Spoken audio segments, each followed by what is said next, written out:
Okay, I think we will go ahead and get started.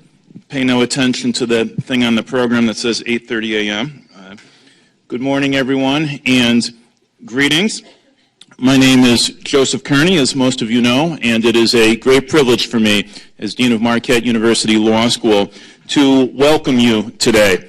We are very grateful for your joining us at this conference, which we have titled National Security, Individual Liberty, and You. And when I say we, I speak for not only us at the law school, especially my colleague Mike Goucher, distinguished fellow in law and public policy here, but also for our fellow conference organizers and sponsors. These are the Milwaukee Lawyer Chapter of the American Constitution Society and the Milwaukee Lawyers Chapter of the Federalist Society. You will see enough of Mike and me today here at the podium, but not all of the four lawyers, two from each of these groups with whom we have collaborated to put this conference together. So while we have listed them at the bottom of the schedule for the day, that's the back and front piece of paper that sets forth more or less how we are going to proceed, I want specifically also to mention them. Steve Biskupik, who is over there. Steve, if you can just wave, people will see you soon enough. John Richards said he was going to sit in the back until he was satisfied the program was going well. He did not say that. Mike Sperling is over there, and C.J. Safer, I'm sure, is somewhere. Terrific. So those are who they are. You will have to figure out for yourselves which two are involved in the American Constitution Society and which two in the Federalist Society. I'll look for the rep ties for the Federalist Society people, I guess. That's a usual giveaway. My own interest is to thank each of them, as it really has been a great privilege to work with them in organizing this conference. We had made common cause together, the three groups, Marquette Law School, and the local lawyers chapters of the American Constitution Society and the Federalist Society a little more than a year ago in a very well-received conference on campaign finance law and regulation in Wisconsin. And we very much welcome this opportunity to serve the bar and the public again today. This is the sort of thing that we like to do. Marquette University Law School itself has no particular position on the appropriate balance between the interests in national security and in individual liberty, to the extent that those interests compete, as sometimes they surely do. Nor, so far as I am aware, does either of our co-sponsors have a particular institutional position. But we are agreed that these are important matters and that the legal profession has a particular responsibility for engaging with these topics and even for helping educate the public concerning them. Toward that end, we have brought to Milwaukee for this conference a number of national experts who, by presenting a variety of perspectives and engaging with various questions, will help educate us. These individuals will be introduced as we go along today. If the introductions of the speakers are brief, as they will be, it is only because these individuals' careers are so impressive that it would take too long to detail them, and because the idea is to hear from these individuals, not about them. We also have with us a number of local experts, people from Milwaukee who know a very good deal about the issues at hand. In a moment, I'm going to introduce one of them briefly, as I have already promised. Before I do, permit me simply a procedural point or two. In particular, I very much ask your help in keeping us on schedule. We have a hard-earned reputation at the law school for maintaining our schedule, and those in attendance, which is to say all of you, make an important contribution to ensuring that. So first, let's take the breaks when we have designed them. That is to say, as the program reflects, the first of these is after session 1, so that's in the vicinity of 10 a.m., and the second is at the end of session 4, so sometime a little bit afternoon. Sessions 2, 3, and 4 will run continuously from when the first of those starts about 10:15 a.m., or who knows, maybe even a few minutes early to a few minutes after noon. We will have lunch available at the end of session 4. It will be out in the forum. The second thing is to ask you to be back on time from the breaks so that we can start up again on schedule. That means that we're back up and running 15 minutes after we take the first break, and then in the vicinity of 12:40 p.m. after the second. If the latter means that you bring your lunch back with you to finish it here while we do session 5, that's fine. My final duty for now is to hand the program over to Steve Biskupik, one of our conference organizers. Mr. Biskupik previously served as the United States Attorney for Milwaukee, or more accurately, the Eastern District of Wisconsin. Today he is a principal with Biskupik and Jacobs and serves here at Marquette University Law School as an adjunct professor of law. He teaches in areas directly relevant to today's conference, and so the rest of us organizing the conference have asked him to give a bit of an introduction, a somewhat more substantive one than my own, and a bit of an historical perspective. He may have occasion, I imagine, to refer to the outline that you would have received this morning and that you also received a few days ago by email. So in short, my thanks to all of you for being with us today, and please welcome Steve Biskupik.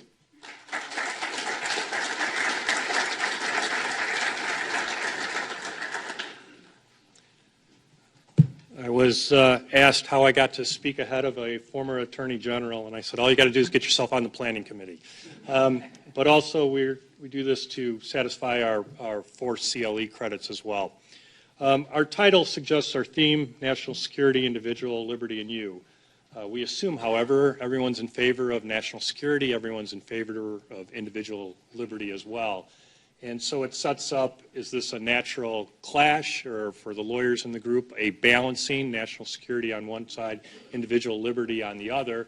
And of course, the cynics would say, if that is the test, then national security almost always wins. And you can go back through history and see where national security has ground individual liberty into the ground. Start with the Alien and Sedition Act, a mere 10 years after the Bill of Rights, where freedom of speech criticizing the government turned into a 2-year felony, and immigration reform consisted of barring nationalities from entering the United States, back then not Muslim background, but rather French. Move ahead to President Lincoln and the suspension of habeas corpus during the Civil War. Or World War I, President Wilson's progressive agenda included jailing war protesters for the duration of World War I. And of course, all the students at Marquette now who take courses related to this topic are required to read Karimatsu, which is the United States Supreme Court decision that upheld the internment of American citizens of Japanese descent for the duration of World War II. So we have these cases in which individual liberty seems to have lost repeatedly. On the other hand, we need to balance and recognize that it is the executive branch that has the power to defend and the obligation under the Constitution to defend the country's shores. Federalist 23, Alexander Hamilton wrote that it must be the executive branch. They have the flexibility, they have the tools. You cannot have a federal judiciary acting as Secretary of State, or even Congress moving at its pace, answering threats that may rise at a moment's notice. When President Lincoln suspended habeas corpus, Mr. Merriman, in your materials, the court case involving In re Merriman, was destroying the railroad leading to Washington, D.C. Today we worry about a single actor blowing up the entire nation's capital.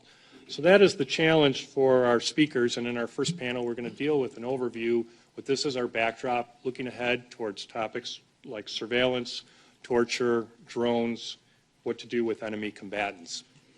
In our second panel, and the material you have is specific tools that have come to local law enforcement and that are used routinely by local law enforcement, sneak and peek warrants, that is, warrants by which there are no notices given to the person whose home is entered by law enforcement, or at least they're on a delayed basis. law enforcement's accessing of social media to gather information that incriminates potential targets. Or more recently, stingrays, which is recently in the news, where local law enforcement uses essentially creates mobile cell towers to pinpoint the locations of suspects. Does that encompass a Fourth Amendment location privacy interest that the courts have not yet dealt with? And actually are dealing with it. There was an oral argument at the Seventh Circuit on that topic earlier this week, and one of the briefs is in your material. For later in the morning, we have Chairman Sensenbrenner, who helped draft the USA Patriot Act. He'll talk about that, but also the more recent legislation, which is called the USA Freedom Act, which dealt with the government's collection of metadata. And in essence, metadata is your electronic fingerprints that you leave all over the internet when you send emails or do searches and the like. How the government gathers those, how they analyze those, and how they hop from that information to the next person that you may be communicating with on a cell phone or an email, and how far the government net then collects information. We're going to hear later this morning from a representative of the Milwaukee's Muslim community on how these issues affect their lives. And then the panel after lunch will finish with a discussion on the intersection of technology and national security, and in particular the Apple FBI case, where the FBI sought in California to compel Apple to create code that would allow their security system, giving your 4 or 8 or 10 digits, however many you do on your phone, in order to access information of a person who had committed multiple murders. And so we give you the Apple brief and the government's response on that, and it contains a wealth of legal material, not just the Fourth Amendment, but the All Writs Act and the like.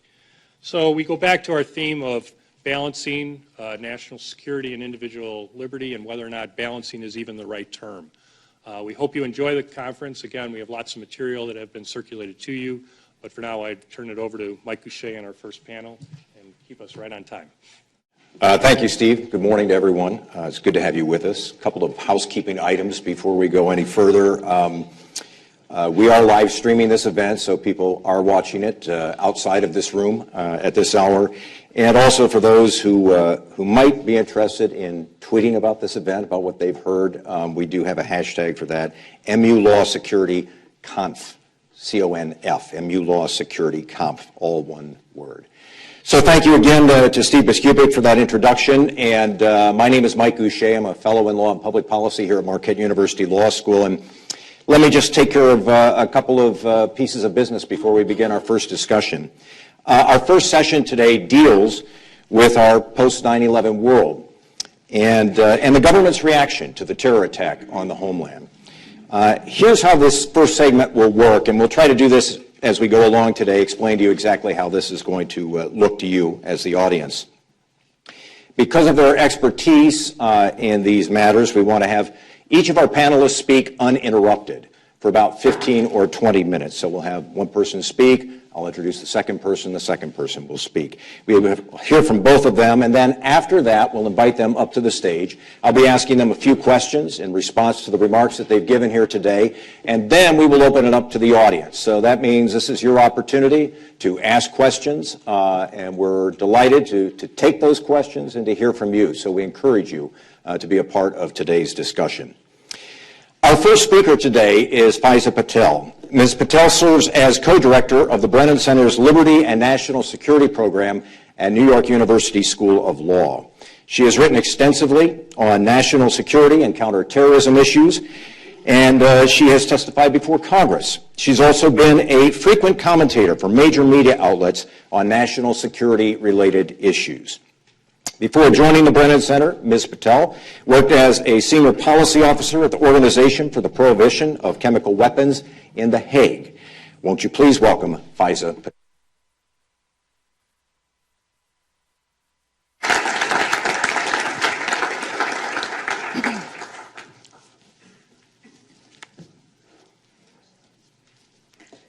So good morning, everybody.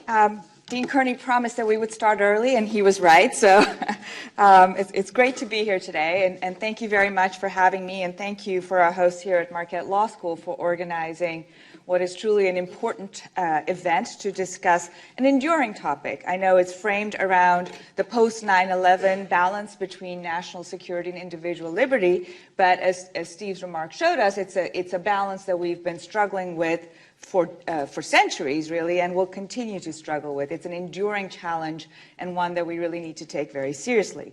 But coming back to 9/11, I think everybody knows that in the wake of the 9/11 attacks, President Bush launched the global war on terror. This initiative introduced a range of new laws and new policies and new tactics, many of which severely undermined Americans' fundamental liberties. Now, conventional wisdom holds that liberties always give way in the face of severe security crises, right? And that's certainly what we've seen in our history. But it also holds that the pendulum swings back to normalcy once the crisis is over. Now, that's not the case that we've seen in this particular circumstance. Terrorism remains an ongoing challenge, and the laws and policies that were initiated by the Bush administration have been entrenched into our national security infrastructure. They have become, I would say, the new normal. And so when we look at these laws and policies, we need to examine them very carefully because these are no longer emergency measures, but rather measures that will continue, into the next administration and thereafter. And so they require really careful examination. So, and you can see this from the outline that Steve put together, but there's a number of issues that you can talk about on this topic. I decided not to do a sort of overall tour of all of them, but I'm going to focus in on one set of issues, which is secrecy and surveillance. Our democracy depends on the proper flow of information between the government and the citizenry. Information about the government's activities generally should be available to the people so that they can engage in informed and effective self-governance. Conversely, in a country founded on notions of individual liberty, personal information about law-abiding citizens generally should be off limits to the government. In the last 15 years, these principles have been stood on their head as the government claims the right to withhold more and more information about its own conduct while claiming the right to obtain more and more information about our personal lives. Now, it's about 3 years ago that Edward Snowden became a public figure when he revealed the NSA's surveillance of American people. Since then, several other programs have been disclosed as a result of documents that Snowden took. And even so, though, I would say that our understanding of the surveillance that's conducted by the NSA is actually quite limited. We only know a very small fraction of what is actually going on. Most of it remains shrouded in secrecy. But what we do know is enough to raise serious concerns about how these programs comport with the traditional constitutional protections enjoyed by Americans. As I will explain, the NSA's surveillance programs lack the traditional safeguard against government overreach and intrusion into our private lives, which is the requirement of a probable cause warrant issued by a neutral and independent magistrate. And the protections that have been substituted for these time-tested norms are by no means sufficient. As a result, going back to my original theme, the government is collecting, storing, and sharing information about Americans not suspected of any criminal activity on a massive scale. So for me, I don't know, I mean, people read about these NSA stories in the newspapers, and you can sort of understand half of what they're saying, right? Because they're all very complicated, they're very technical, the laws that are governing them are equally dense. And so I'm going to try and simplify it a little bit. And the way I like to think about NSA surveillance programs is to think about sort of three sets of authorities. So let me start with the narrowest, which is also the first program that was revealed by Snowden, which was the Section 215 program. This was a program that was carried out under Section 215 of the Patriot Act. The Patriot Act, you may recall, was passed in October 2001, and it provided the government authority to get records kept by businesses, such as telephone companies or hotels or banks, as long as the government could show that these records were relevant to a foreign intelligence or international terrorism investigation. Now, this authority is really broad, right? Relevance, as any lawyer knows, is actually not that difficult a standard to meet. But the government, with the with the approval of the Foreign Intelligence Surveillance Court, which was charged with overseeing this, actually took a much broader interpretation of what relevance meant. The government urged, and the court accepted this idea, that the phone records of all Americans could be deemed relevant, right, as long as there were some relevant records within them. So this would be a massive database that includes everybody's phone records, because, yeah, sure, within that massive database, there could well be some record that's relevant to an international terrorism investigation. Now, when this program came out, it was the very first revelation, and it was, I think, kind of a shock to the body politic in a way, and it was something that people talked about pretty extensively. President Obama actually initially came out and defended the program, although he eventually went on to support reform of it. And I think it's interesting to kind of examine the three bases on which the president initially defended the program, because you want to think about those as you think about other surveillance authorities that I'm going to talk about later. So the first thing he said is, well, the Section 215 only collects metadata, right? And metadata really, that's not really a threat to individuals' privacy. It's just like a list of the phone numbers. It's like your phone bill. It's something very minimal. It's not actually listening in to what Americans are saying and getting information about their private lives. Now, this has to be one of those ideas that fell away very, very quickly. The distinction between metadata and content simply doesn't really make sense in our digital age. We all generate a trail of metadata that can be combined and analyzed to reveal the patterns of our private lives. So in a case that was decided quite recently, the Jones case, Justice Sotomayor in the Supreme Court issued a concurring opinion in which she talked about whether or not you need a warrant to attach a GPS tracker to a car. And what she said is, when you're thinking about reasonable expectation of privacy, which is a sort of traditional Fourth Amendment test, you want to think about whether people reasonably expect that their movements will be recorded and aggregated in a manner that enables the government to ascertain, more or less at will, their political and religious beliefs, sexual habits, and so on. So she made quite a clear illustration of the strength of what metadata can do. Now, if you just sort of think about it, right, phone calls to dedicated lines, whether it's a suicide hotline or a hotline for victims of domestic violence, will tell you something about the person who's calling. Right? Patterns of phone calls are even more revealing. If two people call each other very frequently, you know that they have some kind of relationship. It could be a personal relationship, it could be a political relationship, it could be, any number of things. But you can find out a lot about people from metadata.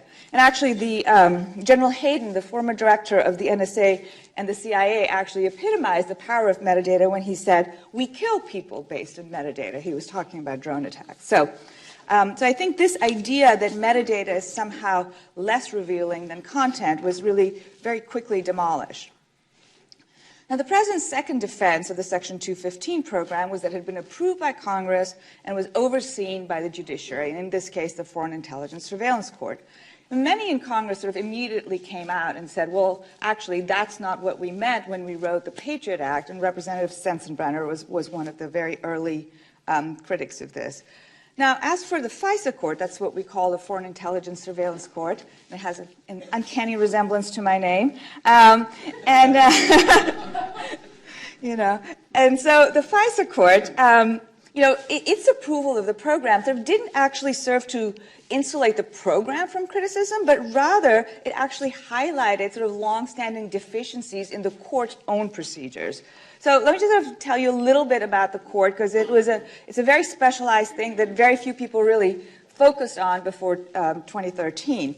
It was established in the wake of the surveillance scandals of the 1970s. It was established after Watergate, and it was established after the Church Committee found that the FBI and the NSA had conducted extensive domestic surveillance operations, including targeting civil rights activists such as Martin Luther King, as well as anti-war protesters. It was a reaction to these scandals, and the point was to say, well, we've had this incidents where this idea that we were combating communism had led to an extensive network of domestic surveillance. So how do we control that?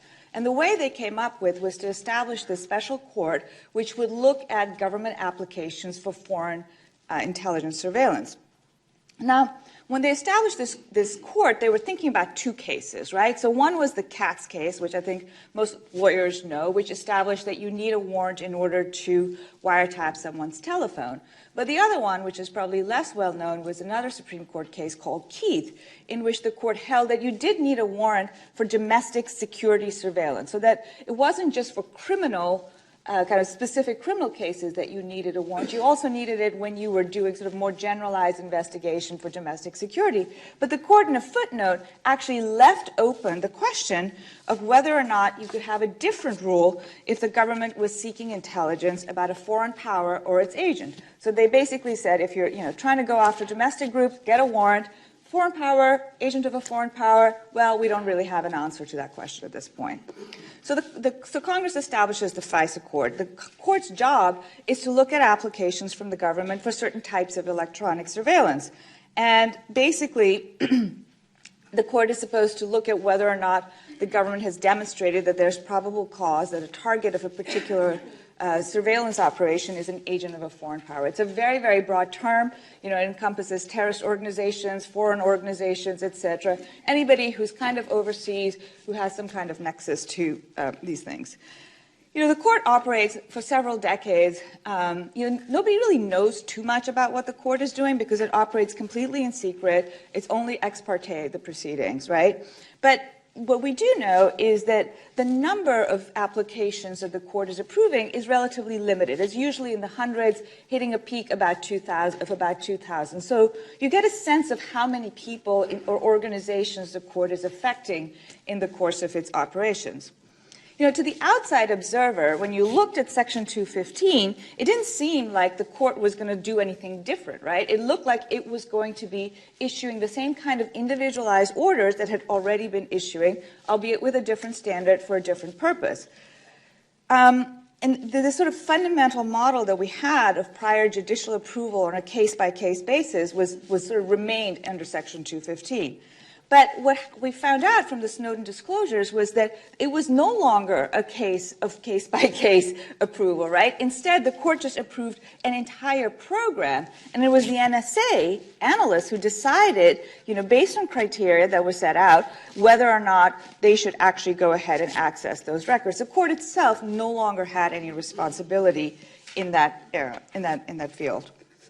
Now, when the court's decision and the legal reasoning became public, it was challenged quite extensively by lawmakers, by sort of prominent critics, lawyers, and rejected by several courts, including the Second Circuit Court of Appeals. It also, though, sort of raised the question of whether or not the court could serve as an effective check on the executive branch, because that was the point. The point was you didn't want the president and the executive branch to be able to go out there and conduct domestic surveillance under the guise of foreign intelligence, right? And so was the court really able to do that, given that it had authorized this really broad program that focused so directly on Americans?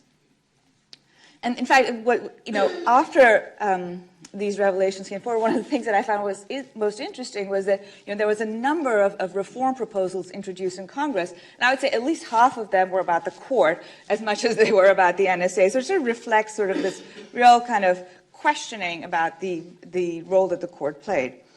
And the last element of President Obama's defense of the program, and this is something that Steve alluded to as well, is this idea that it had been effective in thwarting terrorist plots. And initially, the administration said, well, this had been effective in helping us with 50 different terrorist, I don't think they used the word plots, I think they used events or incidents, some broad category. In the end, that argument too fell apart. And so, by the end of the day, the NSA's outgoing deputy director, who's its top civilian official, actually admitted that that this particular program had foiled one terrorist plot, a guy who tried to send $8,000 to the terrorist group Al-Shabaab in Somalia in its entire history. And for this, they had collected and maintained and shared and analyzed this entire database of information about Americans. Now, Section 215 was reformed last year with the USA Freedom Act, and it's going to be covered later in the afternoon, so I won't spend too much time on that. But the point I want to make, though, is that, you look at Section 215, and it was a great victory in some sense. It was the first rollback of surveillance authority since 9/11. But Section 215 is just one part of an overlapping structure in which the NSA has lots of other authorities, and we don't really know whether or not the same kinds of activities that were now reined in by the reform of Section 215 are actually continuing under other authorities. I have to have some water now.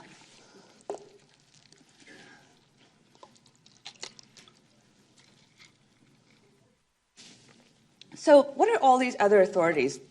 Now, I'm going to just really briefly touch on them because, again, I don't want to bore you guys with too many details. But the other major basis for the NSA's surveillance is something called Section 702 of the FISA Amendments Act. Now, this act was passed in 2008, and it was, it was passed many, many years after 9/11. So it wasn't the same kind of immediate response as the Patriot Act from October 2001, but it grew out of and actually legitimized a program that was initiated by President Bush in the aftermath of 9/11, which was a warrantless wiretapping of Americans' international communications. This program was revealed in the New York Times in 2005. And when it was revealed, the administration initially said, well, this was within the president's authority under Article 2 of the Constitution. After that, it sort of pivoted and decided that it did, in fact, want legislative authorization for this program. And Congress then eventually in 2008 passed the FISA Amendments Act. And what the act does is that it allows the NSA to collect Americans' international communications so long as it does so in the course of targeting a foreign person or entity overseas. No warrant is required, and the FISA court's role is very, very limited. It approves certain procedures that the NSA uses in running the program. Now, the NSA would argue that, well, Section 702 surveillance isn't about Americans, right? That what it's about is the foreigners who are being targeted and who are overseas, and that any collection of Americans' information is actually incidental. That's not what we're about, and that's not what we're trying to get. And, it's true that whenever you have surveillance, there is going to be some incidental collection, right? If somebody is wiretapping my phone because they suspect me of criminal activity, they're going to pick up conversations that I have with my family and friends that have nothing to do with a criminal conspiracy. But the way that we normally kind of resolve that tension is that there's a warrant, right? They can't wiretap my phone unless they've got a warrant. So you know that there's some kind of control at the front end. And secondly, that there are very strict procedures at the back end to kind of minimize the information about non-targets that is kept in government files. Now, when you get into the NSA context, that's just not the case. There's definitely no front-end warrant, and the back-end procedures for minimizing non-target information are completely just filled with loopholes, and giving the NSA a great deal of discretion as to what it keeps or doesn't keep. Now, for me, it's really hard to understand how you can talk about Section 702 as being about that the impact on Americans is incidental. But I have to tell you that the FISA court, as well as 2 district courts, have agreed that that is, in fact, the case. But I think that the issue is still kind of unsettled in the sense that these cases are going to make their way up to the Supreme Court. And perhaps this is a more immediate pressure point, Section 702, by its very own terms, will sunset at the end of 2017. So Congress has now started holding hearings about the reform of Section 702. And while I'm not very hopeful that that reform will be comprehensive, it is at least an opportunity for people to understand what this kind of complicated law is and what it actually means for our liberties. And I think I would just want to mention a couple of things that I think are bear on the issue of whether or not 702 is about foreigners or about Americans. The first one, which I alluded to earlier, is that the program itself grew out of an effort to get at Americans' communications, right? So you may have some view as to whether or not it makes sense for the government to be monitoring Americans' communications with people overseas and what that requires, but the reality is that that was the purpose of the program from which 702 emerged, and so it's kind of hard for me to understand how you can say that Americans are just sort of incidentally affected by it. The second thing is that, 702 collection results in the creation of these databases, right? And what happens to these databases is that other law enforcement agencies, including the FBI and the CIA, actually have access to this database, and they can search this database for Americans' information. So information collected with the purpose of ostensible purpose of targeting people overseas now becomes a resource for domestic law enforcement purposes, including, frankly, to also just kind of trawl through it. You don't have to have an open investigation. That's just recently been revealed. So it is quite troubling that it opens this giant back door into Americans' communications. Now, Section 702 governs operations that take place in the United States, and I just want to mention that the vast majority of the NSA surveillance operations actually take place overseas. These are not governed by any law. They're governed by an executive order that was issued by President Reagan in 1981. In 1981, when you were doing overseas electronic surveillance, you probably weren't picking up that much information or communications that involved Americans. That's not the case in 2016. We live in an interconnected world, and then the borders and the lines between domestic and international are very blurry. Any communications that we have with someone, say, in Germany or even in Canada, can be picked up at the other end, even if they're not picked up here in the United States. And it's not just when you're communicating with people overseas or even when you're traveling overseas. The reality is that a lot of us actually store information in the cloud. The cloud, these storage centers are everywhere in the world, which means that your data isn't just in the United States. Your data is everywhere. And that means that authorities that are very broad to collect information overseas actually allow the government to collect data about Americans, including purely domestic communications overseas. Just another example, website visits, right? If you go to a popular website like YouTube or Amazon, there's usually like some kind of third-party app operating in the background. It activates automatically. You then automatically become a foreign website so that your visit then is potentially trackable by the NSA. So there's just a lot of different ways in which you have this the possibility of your information being picked up. So, and just so people understand that the FISA Court, which I mentioned earlier, actually has zero role in the 12333 surveillance. It's just simply not involved. There's no oversight that is independent. And, I mean, in theory, there's congressional oversight, but we know, including from statements from the former chair of the Senate Intel Committee, that they have not looked at this program in any detail. So I've now kind of described for you this landscape of NSA surveillance programs, and my goal has been to really illustrate to you the ways in which the flow of information has changed, right? So we know that so whether or not you think about Snowden as being a whistleblower or a hero or somewhere in between, the sort of debate that we all have, you have to concede that we wouldn't be having this conversation. There wouldn't be reform efforts in Congress. People wouldn't be worried about privacy and surveillance to the extent that they are if it hadn't been for Snowden. He did really trigger this conversation. And, at the same time, there still remains a lot of secrecy, and we don't have enough information to really get a handle on what this kind of multi-layered system looks like. Now, I'm not saying that the NSA should open its books to all comers, but simply that, we do need to have enough information so that we can understand, for example, that if we reform this one authority, the government isn't just doing the same thing under another authority. There needs to be some understanding of what the ecosystem looks like. And that applies equally to what the legal ecosystem is, because the reality is that a lot of these programs are governed by regulations that still remain classified or that are released in very redacted forms. And we don't actually know what the legal framework is. So we're sort of hamstrung in even talking about these issues, both by a factual gap and a sort of a body of secret law that prevents us from understanding them very well.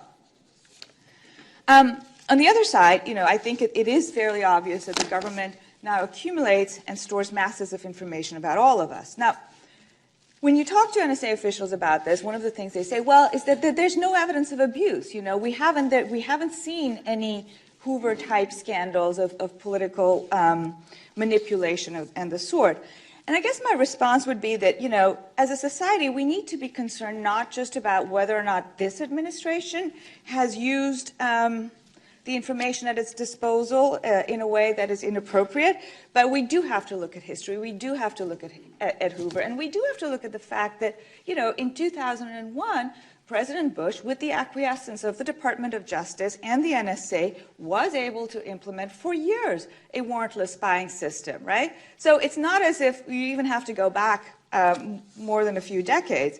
So I think it's really important to have this in mind and to think about the fact that we need to have a system that's in a way precedent-proof, right? You don't want to have a system in which you are relying on the goodwill of those who are administering the system.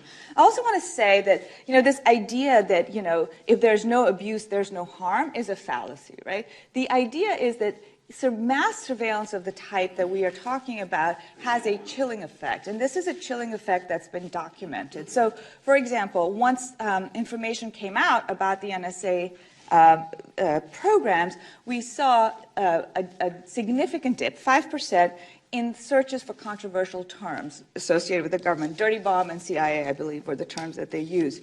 We've seen surveys of writers and lawyers and journalists, all of whom have demonstrated or have said that they are actually affected and that the knowledge that the government is actually watching changes the way in which they operate. It changes the topics that they choose to write about, and it changes the investigations that they want to carry out.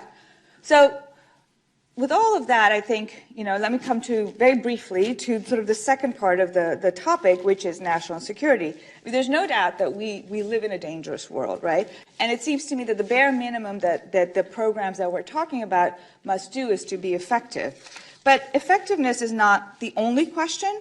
There's also the question of whether or not effectiveness can be accomplished with less surveillance that intrudes on our private lives. So in essence, I want to know, can the NSA do more with less, right? I mean, companies answer that question all the time, and I think we should ask that to the NSA. I think we also need to ask, whether the cost of these programs to our liberties is too high. The U.S. was founded on a set of core principles, and none of these was more important than the right of citizens to be free from undue intrusions from the government into their privacy. Our Constitution promises us that law-abiding citizens will be left alone, and it's incumbent on us to find a solution to address the terrorist problem that does not betray this promise. Thank you.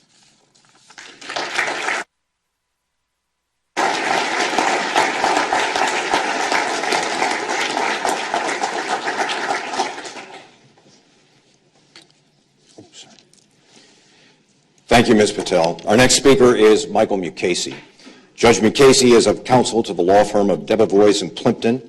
From November of 2007 to January of 2009, he was the Attorney General of the United States, the nation's chief law enforcement officer.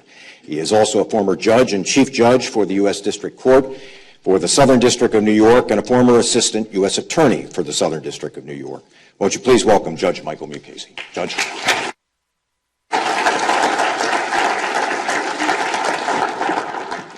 Great to be here, and I am honored to be part of this program, and particularly to have this as my first visit to Milwaukee. Looking back on all the cities I've visited, I realize this is the first time I've ever been to Milwaukee, so this is a nice way to start. Another nice way to start, I guess, is with the Constitution that Ms. Patel left off with. In my copy, what Amendment number 4 says is that the right of the people to be secure in their persons, houses, papers, and effects against unreasonable searches and seizures shall not be violated. And there's an and, no warrant shall issue but upon probable cause, supported by oath or affirmation. Notice there are two issues there. Number one, we have a right to be free of unreasonable searches and seizures. Separate from that is the warrant clause. There is no requirement, and there has historically been no requirement, that as to every search there must be a warrant. Otherwise, the phenomenon of searches incident to arrest and other searches that are in emergent situations would not exist. Secondly, I think we have to evaluate government programs not based on how they can be abused if somebody takes it into their minds to abuse them, but rather on what they do and whether they do anything impermissible. If you want to evaluate a government program based on how people can abuse it, you should start by disarming the armed forces of the United States, because they walk around with deadly weapons that they could use to conquer any or all of this country. You could then proceed to disarm police, because after all, they can open fire on anybody virtually at will with a Glock.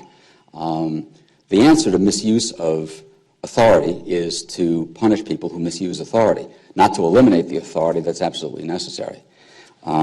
Is it absolutely necessary? Well, according to what you've just heard, the NSA greeted 9/11 by instituting a program in which it riffles through information belonging to Americans, having absolutely no effect at all on terrorism, doing nothing to fight terrorism, simply satisfying promiscuous curiosity, or promoting some other impermissible but secret government purpose that has affected the lives of all of us, but none of us can point to a particular way in which it's affected it. That, frankly, strikes me as utter nonsense. The fact is that we are engaged in a war with a death cult, and it didn't start on 9/11, and it's not going to stop when we decide that it's over. It started, in point of fact, back in the 1940s, when a man named Syed Qutb, who was an Egyptian, was raising a lot of hell in Egypt. He was a fundamentalist Muslim, and he was given for his efforts. He was rewarded with a traveling fellowship, basically to get him out. Unfortunately, he chose to travel to the United States. In particular, he chose to travel to a little town called Greeley, Colorado. Greeley, Colorado, post-World War II, was about the most placid sort of place you can imagine. But to Syed Qutb, it was Sodom and Gomorrah. He saw crew cuts, he saw jazz, he saw men and women dancing together, and was utterly outraged. He went back to Egypt, determined that Western society was something that he and others like-minded would have to oppose, and hooked up with a man named Hassan al-Banna in what became known as the Muslim Brotherhood. Qutb raised hell on and off, notwithstanding that he had been given his traveling fellowship. He went back and eventually wound up at the end of a rope, courtesy of the Nasser regime. The other members of the Muslim Brotherhood scattered to Saudi Arabia, where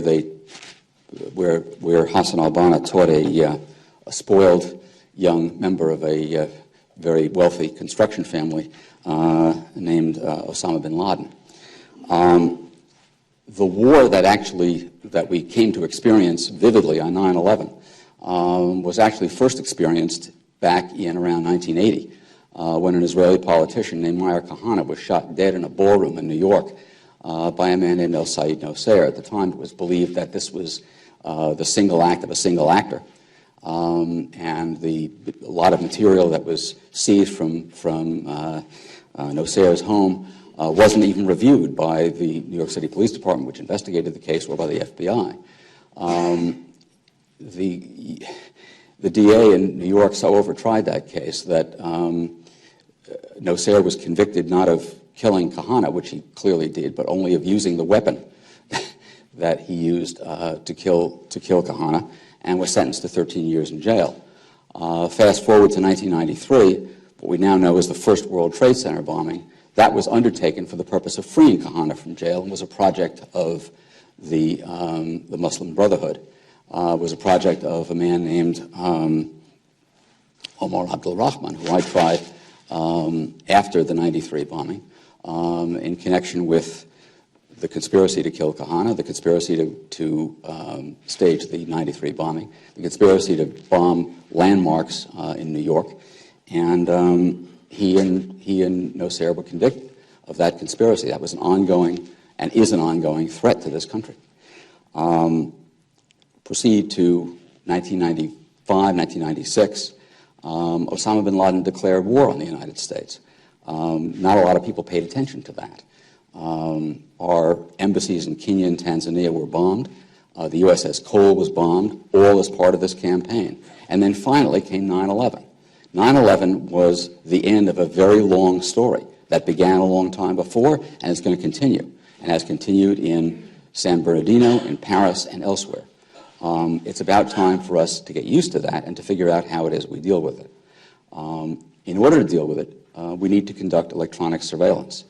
And the authorities of Section 215 permit the government to gather metadata, notwithstanding the description of metadata as something you could use to map somebody's life. Yes, indeed, you could if it were permitted for you to do it. The number of people who had access to metadata at NSA before the change in the program, at which point nobody has access to it, the number of people was 33. They could do it only with the approval of a supervisor, with the approval of the FISA court. The purpose of having that metadata was simply this. If a foreign telephone number, or even a domestic telephone number, as to which there existed a reasonable basis for concluding that it was involved in terrorism, if we found such a number, we could then run it against the entire database to figure out who had talked to that number and who that number had talked to. That was the only purpose of having the database. And that was done really to minimize content surveillance, not to maximize it, because that would then be used as the basis for going and getting a warrant based on probable cause in the classic fashion that we're all familiar with in criminal cases. So far as the 702 program, the 702 program is designed to gather intelligence overseas from people who do not have a constitutional right, simply because the Constitution of the United States is not a treaty with the world. It protects Americans, and it protects anybody who is here. It does not protect foreigners in foreign countries. The question was raised about whether the government could use surveillance under 702 which, as a basis for conducting surveillance against Americans. That is monitored on an ongoing basis. NSA is required to file reports regularly with the FISA court, which regularly monitors the program. In fact, the entire program is overseen by not only the executive, not only the intelligence committees of both houses, and the FISA court. That's a Madisonian trifecta. All three branches of government are involved in that oversight. I would venture to say that the principal invasion of privacy that's occurred after 9/11 is one that we all experience at airports when we line up to get on flights. And as far as I know, although people do complain about the length of the lines, I have never seen anybody complain about the invasion of privacy that occurs before you get on an airplane, where they go through your luggage, they may x-ray you, all in aid of keeping you alive, because I think most people understand the need and the necessity for that. Now, nobody is in favor of infringing people's ability to express themselves, right to express themselves, or right to conduct their affairs in private. But I should also tell you that at the beginning, you were invited to tweet about this event if you were so minded. I should tell you that there are companies, private companies, and not just forget the government, there are private companies that have the ability to monitor social media any place in the world, to throw an umbrella over, say, Marquette University or Tahrir Square, and pick up any social media conversations, Twitter, Facebook, the works, and analyze it and use it. And they do. There are universities in this country that have contracted for such services and that use them, for example, to monitor their athletes to make sure that they're not doing what they shouldn't be doing. If that scares you, it scares me, stay off social media. I don't tweet. I'm not linked in with anybody or anything. If somebody wants my telephone number, they can look it up in a directory. And if I answer the phone, then I have to have a conversation with them. If I don't answer the phone, I don't. They can look up my email, and if I respond to it, I respond to it. And if I don't, I don't. That's the limit of my communication with the outside world. Now, that makes me something of a Luddite these days, but that's a matter of free choice and knowledge of the privacy interests that are at stake.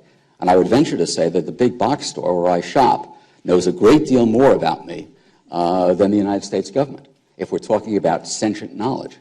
Yes, the U.S. government has records, but the question is whether there is an intelligence focused on those records and for what purpose. And that occurs only when the occasion arises for gathering intelligence. So far as protecting, so far as secrecy, the people who wrote the Constitution wrote it in secret. You may recall that they stayed in Philadelphia basically for the length of the baseball season, and closed all the windows on the hall where they were conferring. And there was no air conditioning in those days. It was hot as blazes. And they barred anybody from discussing what went on in that room outside that room because they saw the use in secrecy. They wrote into the Constitution a provision saying that each house had to publish a record of its proceedings unless secrecy required that they not publish something in the journal, in which case they didn't have to publish it. These were practical people. They were not fanatics, and they were not people who were willing to take an abstract principle, wrap their arms around it, and go over a cliff with it. The fact is that the NSA program, if you measure it by stopping plots when somebody is about to chamber a round, has probably stopped no plots. If you measure it by the way intelligence is gathered, which is to say you take information from one source, you put it together with information from another source, and you essentially put them together like pieces of a puzzle, it has stopped a great deal. And it has allowed us to monitor a great deal.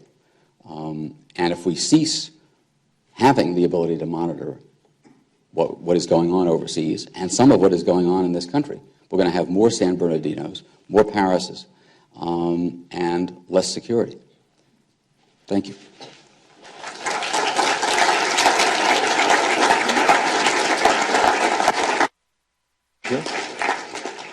What we're going to do now is just I'll invite Faisal Patel to join us up on stage, and we'll ask a few questions and take some of the audience questions.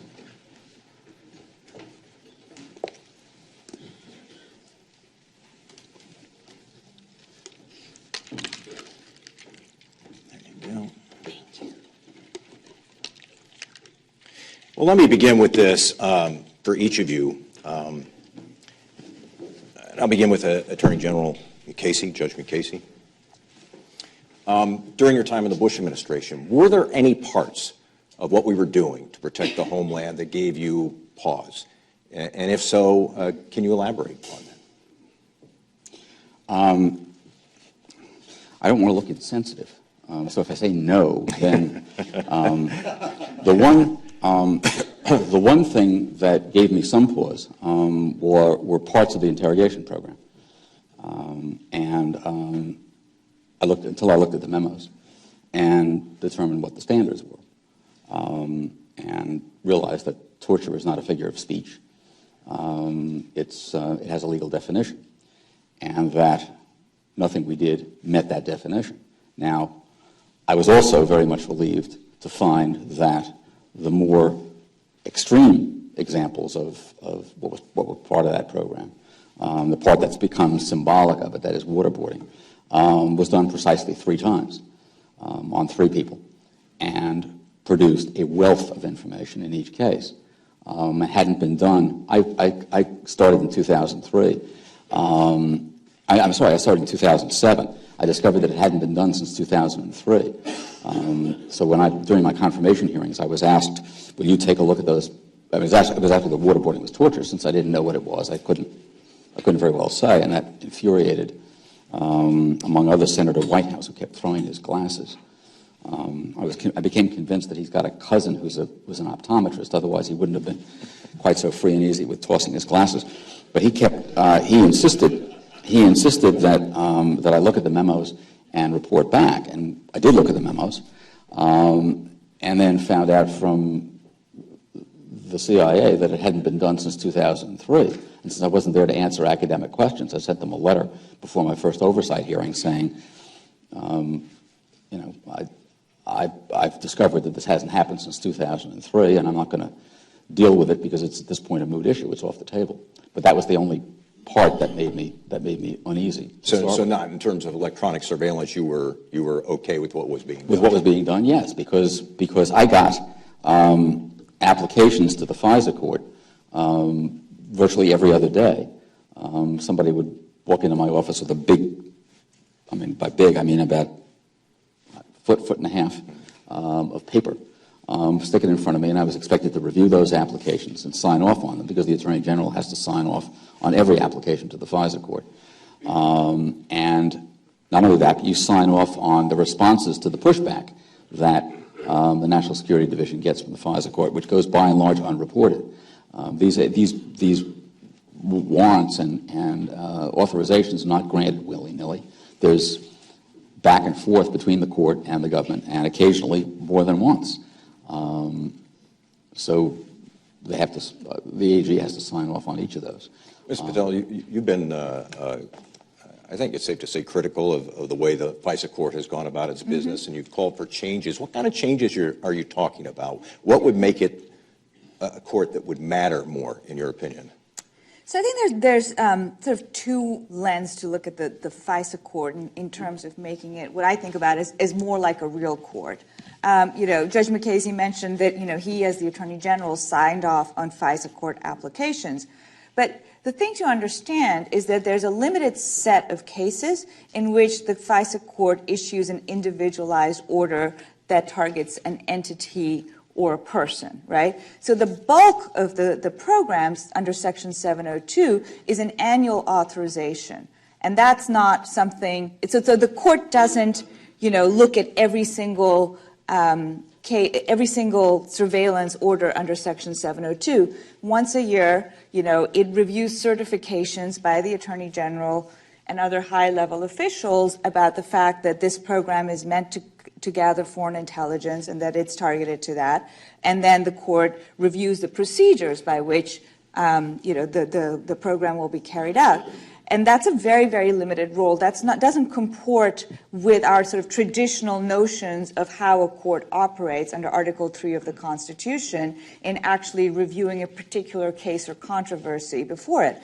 So one of the things that I think would be helpful would be to provide the FISA court with a more robust role in actually reviewing Section 702 surveillance, and perhaps bring that role closer to what we now have in other parts of the surveillance system. So, for example, in Section 215, where the court is involved not just in doing a kind of pro forma review of certifications, but actually has a role in looking at, the what's actually going on, and a role in maybe doing some kind of sampling of selectors that are being used, et cetera, but just really more robust. And then the second kind of set of things that I think is helpful is some of the things that have already happened under the USA Freedom Act, which is to make the court more open and more adversarial. And so one of the things that was implemented is that the court now has a panel of 5 sort of public advocates who it invites into providing, input into cases that are before the court, so that privacy interests as well as First Amendment interests are also represented before the court. I think that's a really good development,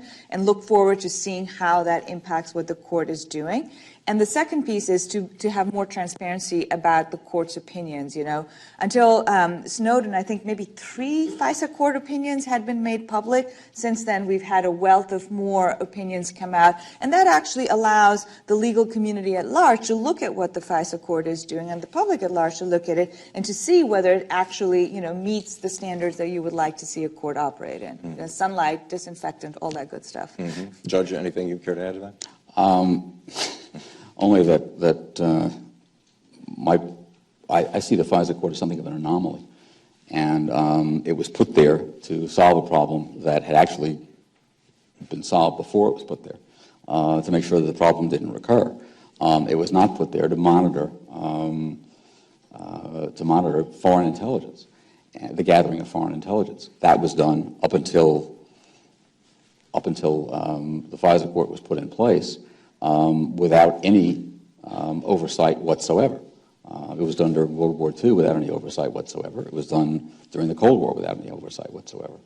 And making the FISA court more of a conventional court is simply taking an anomaly and turning it into something that it's not a court with adverse parties.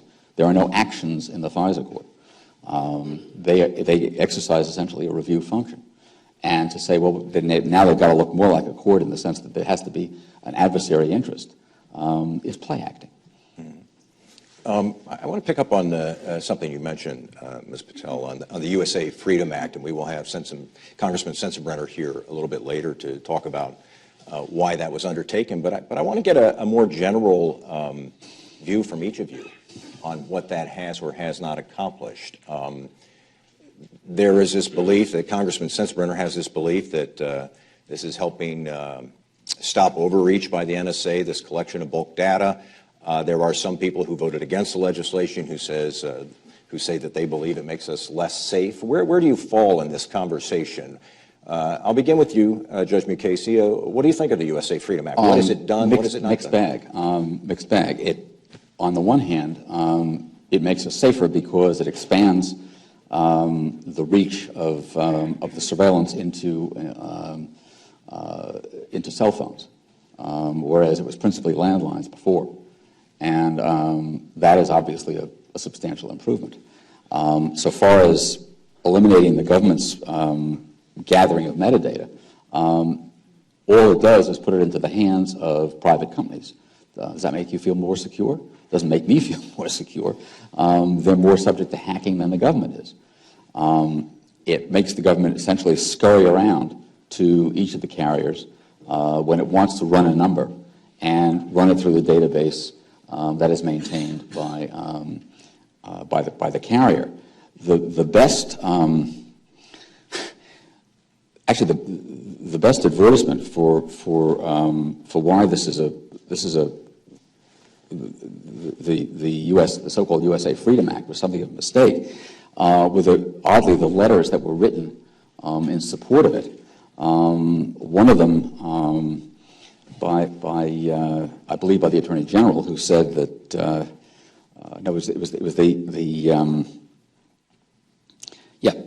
one by the head of NSA, who said that he believed that the program could be instituted within 180 days with the cooperation of the carriers.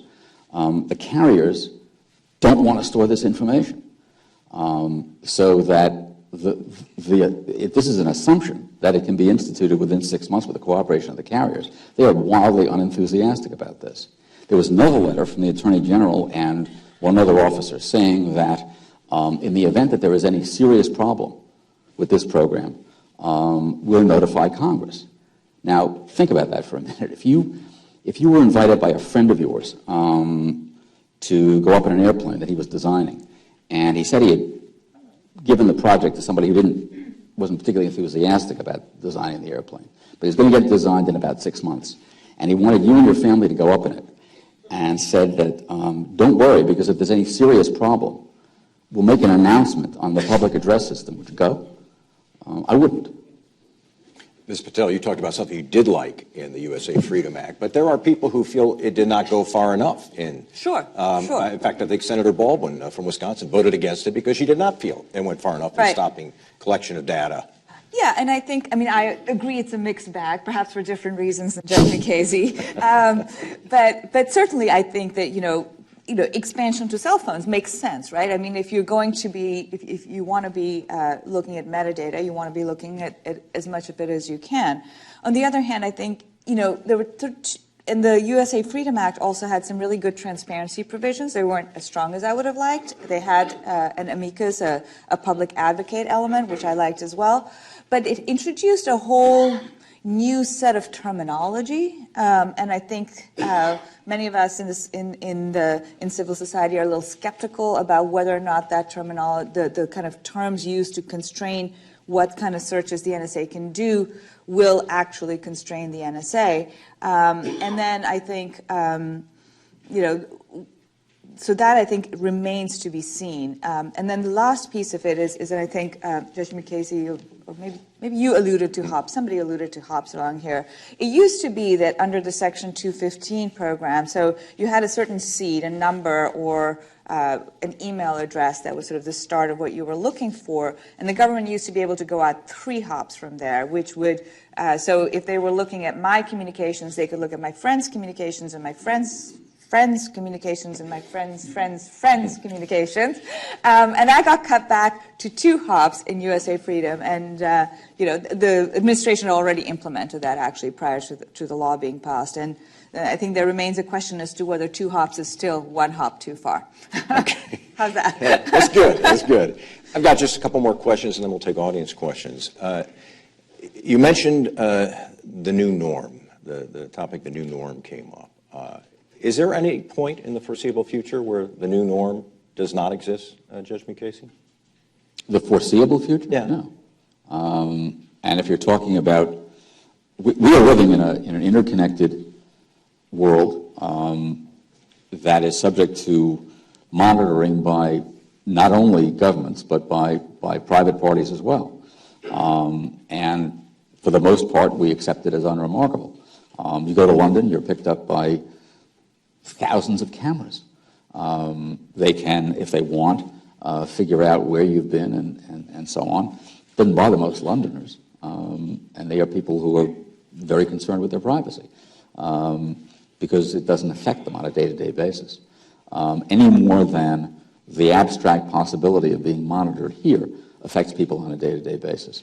The thing to be concerned about, obviously, if it ever did affect you on a day-to-day basis. And the idea is to put in place safeguards against that. But I think we have to look at the reality of who it is who's working with these tools and what their mission is. I mean, the people who go to work at NSA every day wake up in the middle of the night with one nightmare, and that is the possibility of another 9/11.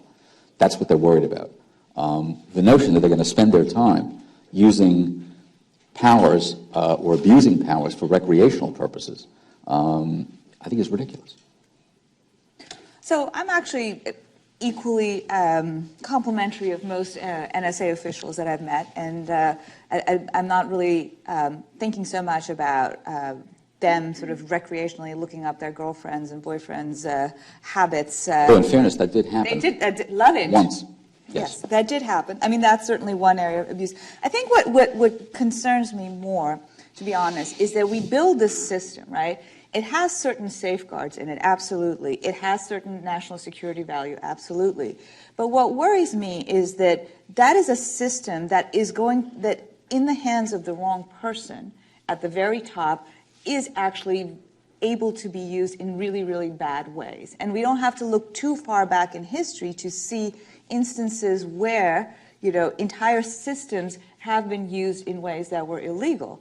And I think that, particularly, and I think this is a challenge for people who trust particular administrations or trust particular individuals as well. We don't want to build a system, just for today. We want to build a system that's going to last us, through the next decade. And frankly, when I look at the presidential election, I'm a little worried about having these powers in the hands of certain persons. So.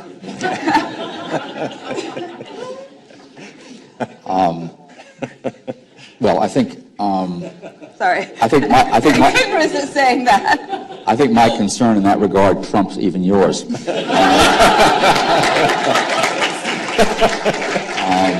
But I take comfort in the fact that having watched government function for a limited period of time from the inside, I can assure you that there is a limit to how much damage even somebody utterly berserk can do.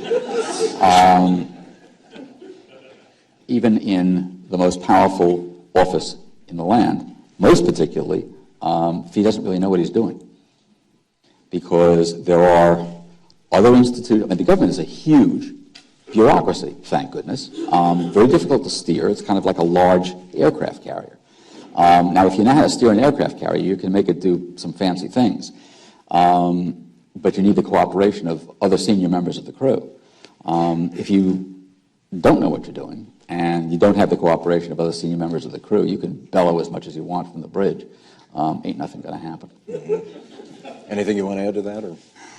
I think it's in some sense it's more difficult to be sanguine about it when you are either a member of a minority community, perhaps hold political views that are outside the mainstream, are not, in a position of power, et cetera. I just think that, the idea that,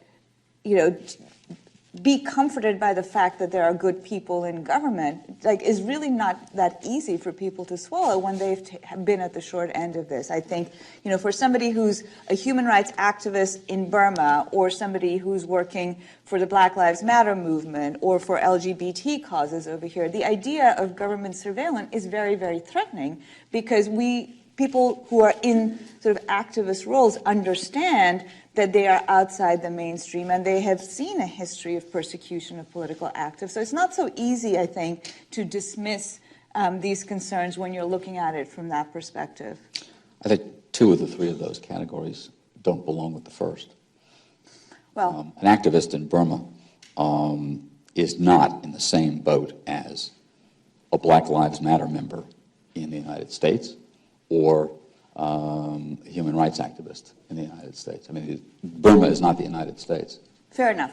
Let's leave Burma out of it. But even if you're in the United States... Well, let's leave the United States out of it, because that's where the problem isn't.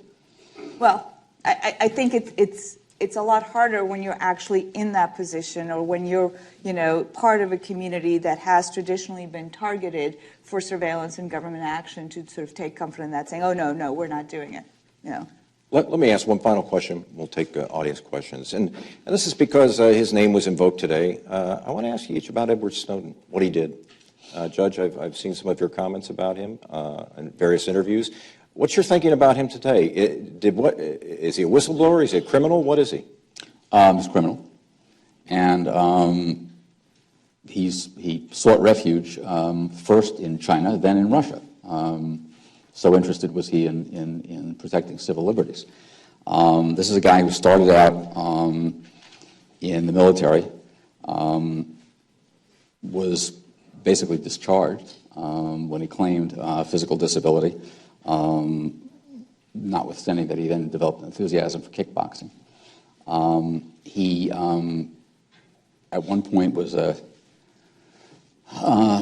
supporter of Ron Paul. He's had a bizarre political history, to say the least. And he's basically Kim Kardashian with peach fuzz. Ms. Patel, whistleblower? So I think, for me, it's not really about Edward Snowden, frankly. For me, it's about the fact that he brought to light things that we're discussing today that we would not be discussing if he hadn't brought them to light.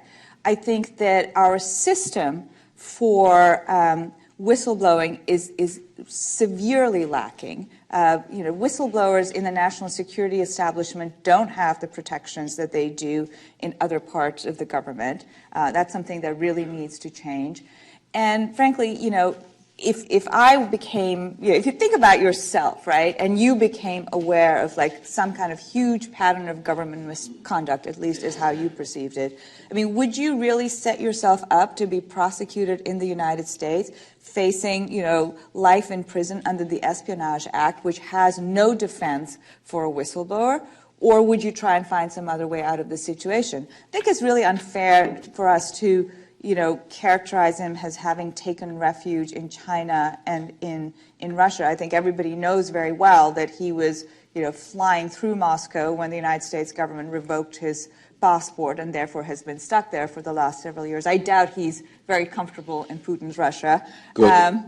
And yeah, fine. But the reality is that, the idea that this person didn't do a public service is, I think, wrong. The fact is that there weren't mechanisms for him to do this public service in a way that he could have been protected, and yet the whole endeavor could have been more controlled, and so it came out that way. And so when you have a huge amount of government secrecy and you have these kinds of huge programs running, this is kind of a safety valve, I think, for this kind of information that is in the public interest to come out. 2 things with regard to Snowden. First of all, there's no record of his ever having attempted to notify anybody in the chain of command. Secondly, he has done, and I don't want to trivialize this, he has done an enormous amount of damage to our intelligence capabilities, and may very well have caused the death of human assets. If you consider the amount of resources that has to be devoted to tracking down the leak of even one document, and to consider the multiplicity of ways in which that can be misused by somebody overseas, and you then multiply it by thousands, the amount of resources that our intelligence agencies have had to devote simply to figuring out how the information that he disclosed could be misused by others has been enormous, as well as having shut down many intelligence gathering mechanisms that we had. It's also had other malign effects. There was an organization that protected women in Latin America that had to shut down its capabilities because its hideouts were discovered as a result of what Snowden disclosed. This was an organization devoted to ending human trafficking. This will be the final word on this subject. Anything you'd like to add? No. Okay, I think that's fine. We'll leave it there. I'm sure we'll have more questions. That's absolutely fine. What we want to do is explain how our microphones work.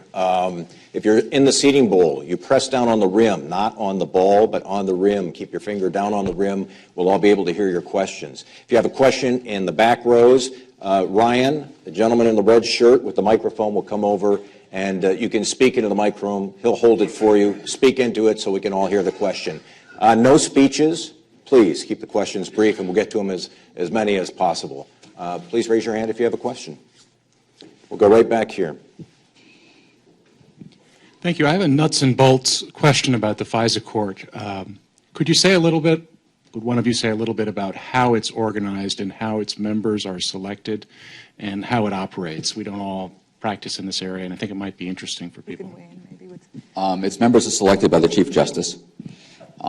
They serve for, I forget how many years. 7 years. 7 years.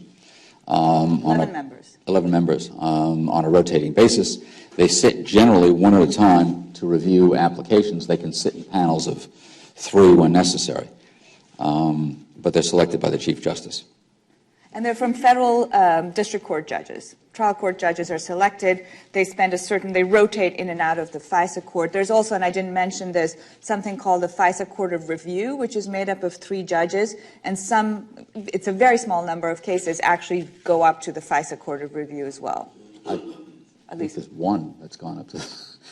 There's the one that was public. Alex is also thinking. There's the one that I know of. That doesn't mean that there's the one FISA Court of Review decision I know is the one that said that the wall between intelligence gathering and criminal investigation was not dictated by the Foreign Intelligence Surveillance Act. It was not necessary, and therefore that whole institution was a mistake. Mm-hmm. Ryan, you had a question? Thank you very much. Judge Mukasey, I just want to make a clarification. And I guess this is as a member of a community that is probably under a direct surveillance. It is a concern of ours when information comes out that is it's not correct, because I think at all levels of law, there are people with sometimes religious and political agendas.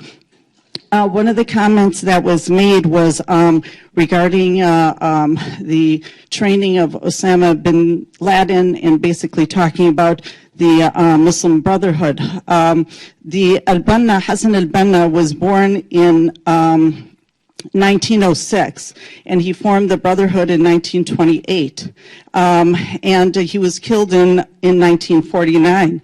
And Sayyid Qutb was executed in 1966 by Jamal Abdel Nasser, the president of Egypt, and bin Laden was born in 1957. So they did not train Osama bin Laden.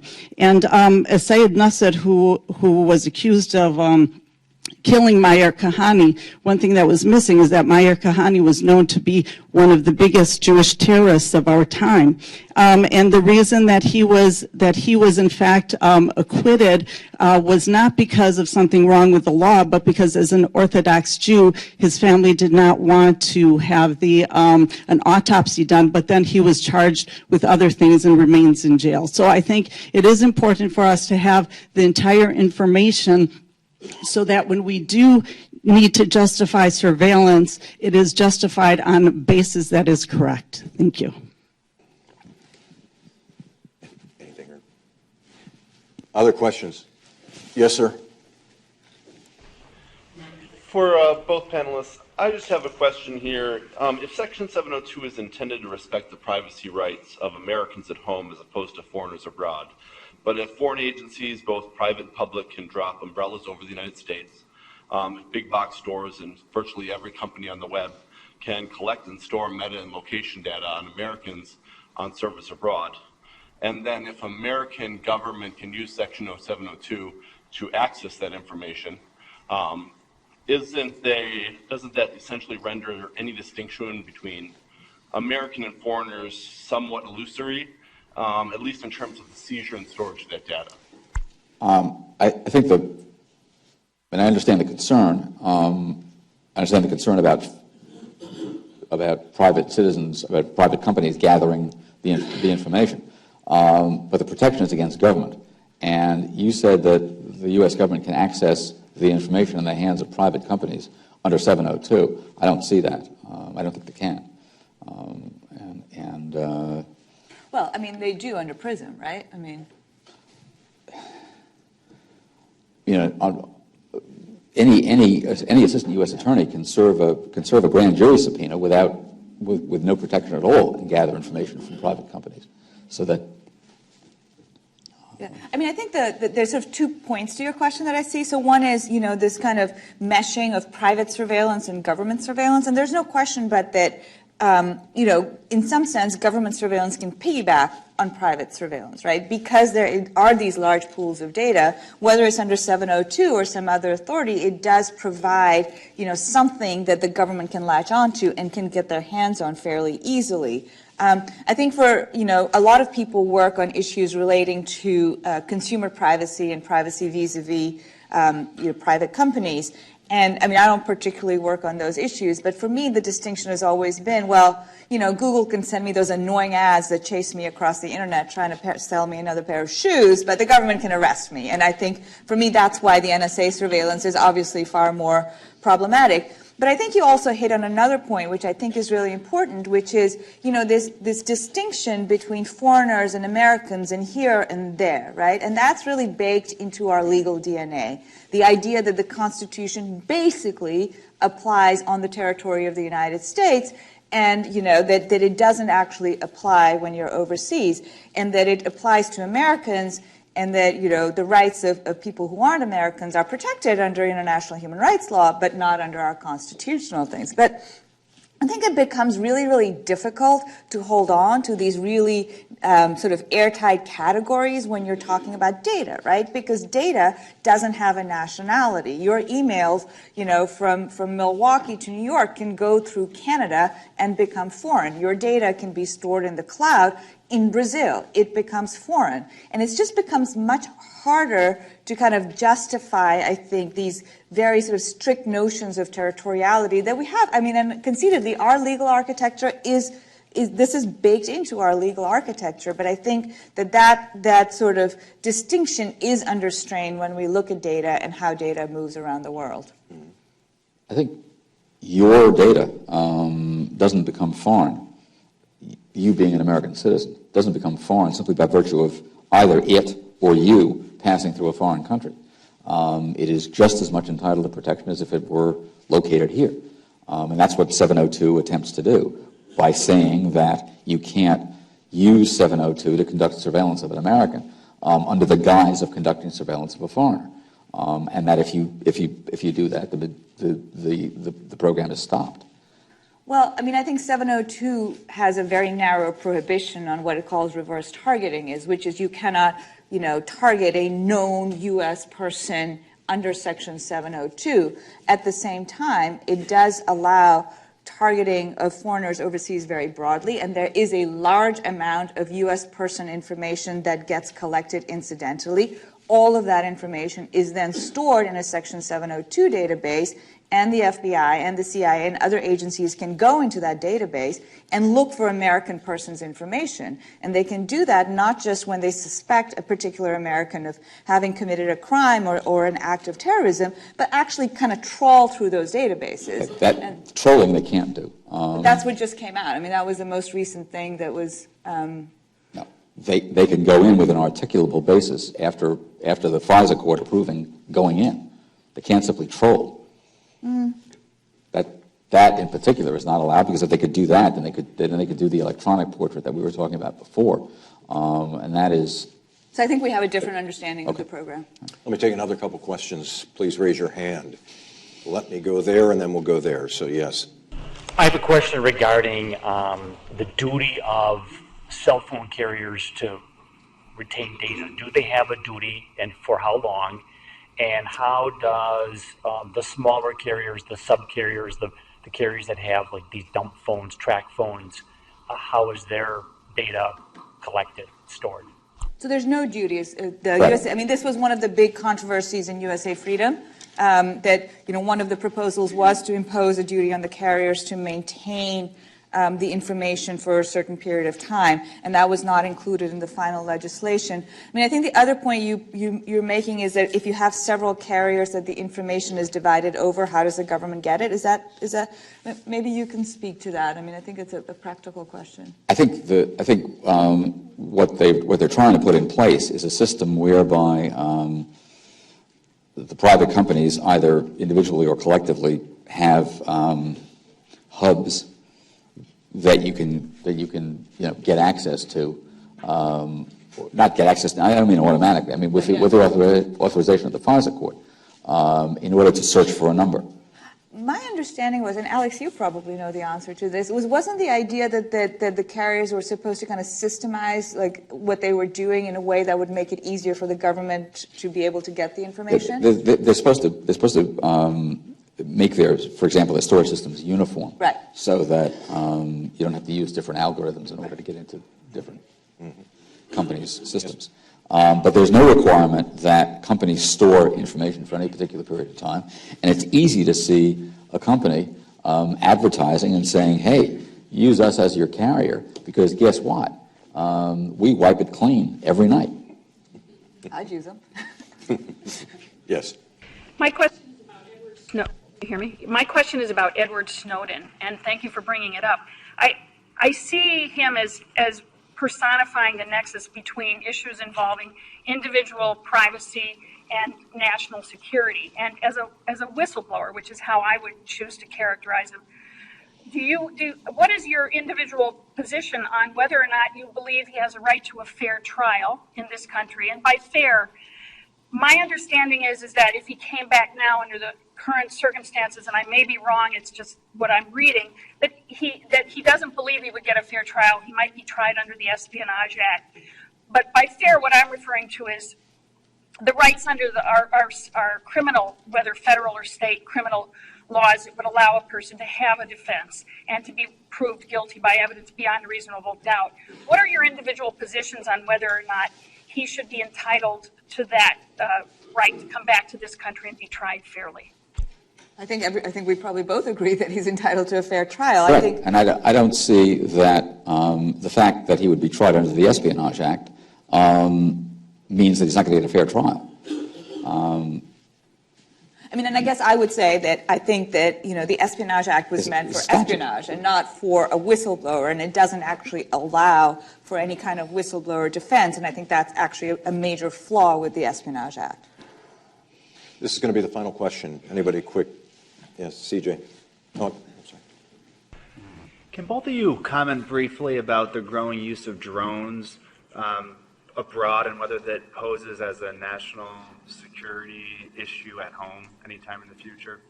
I don't think it poses a national security issue at home anytime in the future. Nobody's going to get knocked off sitting having a cup of coffee at Starbucks.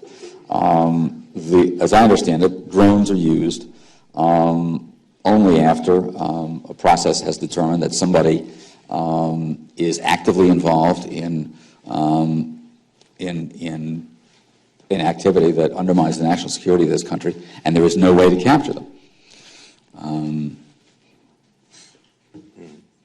So, I mean, I think I kind of disagree with your characterization about how drones are used overseas, because there are two kinds of drones attacks. Ones are, where you actually have an individual identified as a particular suspect, but there's also something called signature strikes, which are used over groups of young men on the theory that their profile fits that of fighters. And so I think there's an ambiguity there. But, CJ, to your question, I think, there's two kinds of drones, right? There's the armed drones that we see that are used in Afghanistan and Pakistan and increasingly other parts of the world. But then when you're looking at it at home, what people are really thinking about now is surveillance drones, right? Because you now have technology that will allow you to in essence, record every single thing that's going on the ground. And the question really becomes is, there's a lot of safety questions around aviation as to, when do drones fly and airplanes and them banging into them. But there's also questions around, what is the legal process required for drones to be recording information, who has access to it, how do all of these things work out? And these are things I think that are still very much in the works at a regulatory level right now. So. Frank, I'm sorry, if you can do this fast, we'll do it. I'll try to do it fast, although I can't dictate the length of time of the answer to this eloquent question. But the question is there any concern, suspicion, or knowledge that there is technology now or soon to be in place that would basically frustrate all of the surveillance efforts that we have, as expansive as they are and sophisticated electronically? Are the enemies developing some kind of technology that would block our efforts and therefore maybe minimize some of the concerns and then increase their concerns on? Do you mean encryption? Is that? Encryption or any other technology that might make it impossible or difficult for us to conduct the surveillance that we presently are doing. Okay. Yeah, I think so. Yeah, more to come, session 5. We appreciate the introduction. Thanks, Frank. We're going to wrap things up there. Let's see a couple of things here. We're going to take literally about a 10-minute break. We're going to try and resume before 10:15, so we ask for your cooperation in making that happen. And before we go, we want to give a special thanks again to Ms. Faiza Patel and Judge Michael Mukasey. Thank you very much. Okay, thank you. I think that we will begin again. And as I mentioned at the very beginning of the morning, and as is reflected on your program, we will have 3 sessions consecutively with one another until a little bit afternoon, at which point we will break for lunch. So my thanks to all of you, and without more, back to Steve Biscupit. Thank you, Dean. First of all, I'm glad there was already a panel up here. I'm sure this is all OSHA approved, Dean. It actually reminds me, those of you who recognize Jack Coffey is at the 7th Circuit, and their seats were behind, and it was a little bit like this, and counsel started, said, "May it please the court," and he leaned back and rolled back and went all the way over, to which I believe it was either Judge Evans or Judge Plum said, "That's quite an opening." I think you all know Chief Flynn and Judge Pepper. Their biographies are contained in the materials, so I thank them for being here, and I want to jump right in because of the time constraints. We hear about, and we're going to hear throughout the day about these tools that law enforcement gets. They're debated in Washington, Section 215, Patriot Act, not quite FISA, but things that local law enforcement, whether that's on the district attorney level or the United States attorney level, these tools come down. And as a prosecutor, you're like, well, why wouldn't I use them? I mean, okay, yes, they get initiated for national security reasons, but, if I can use them on a child pornography case, if I can use them on a murder case, if I can use them on a public corruption case, why wouldn't I use them?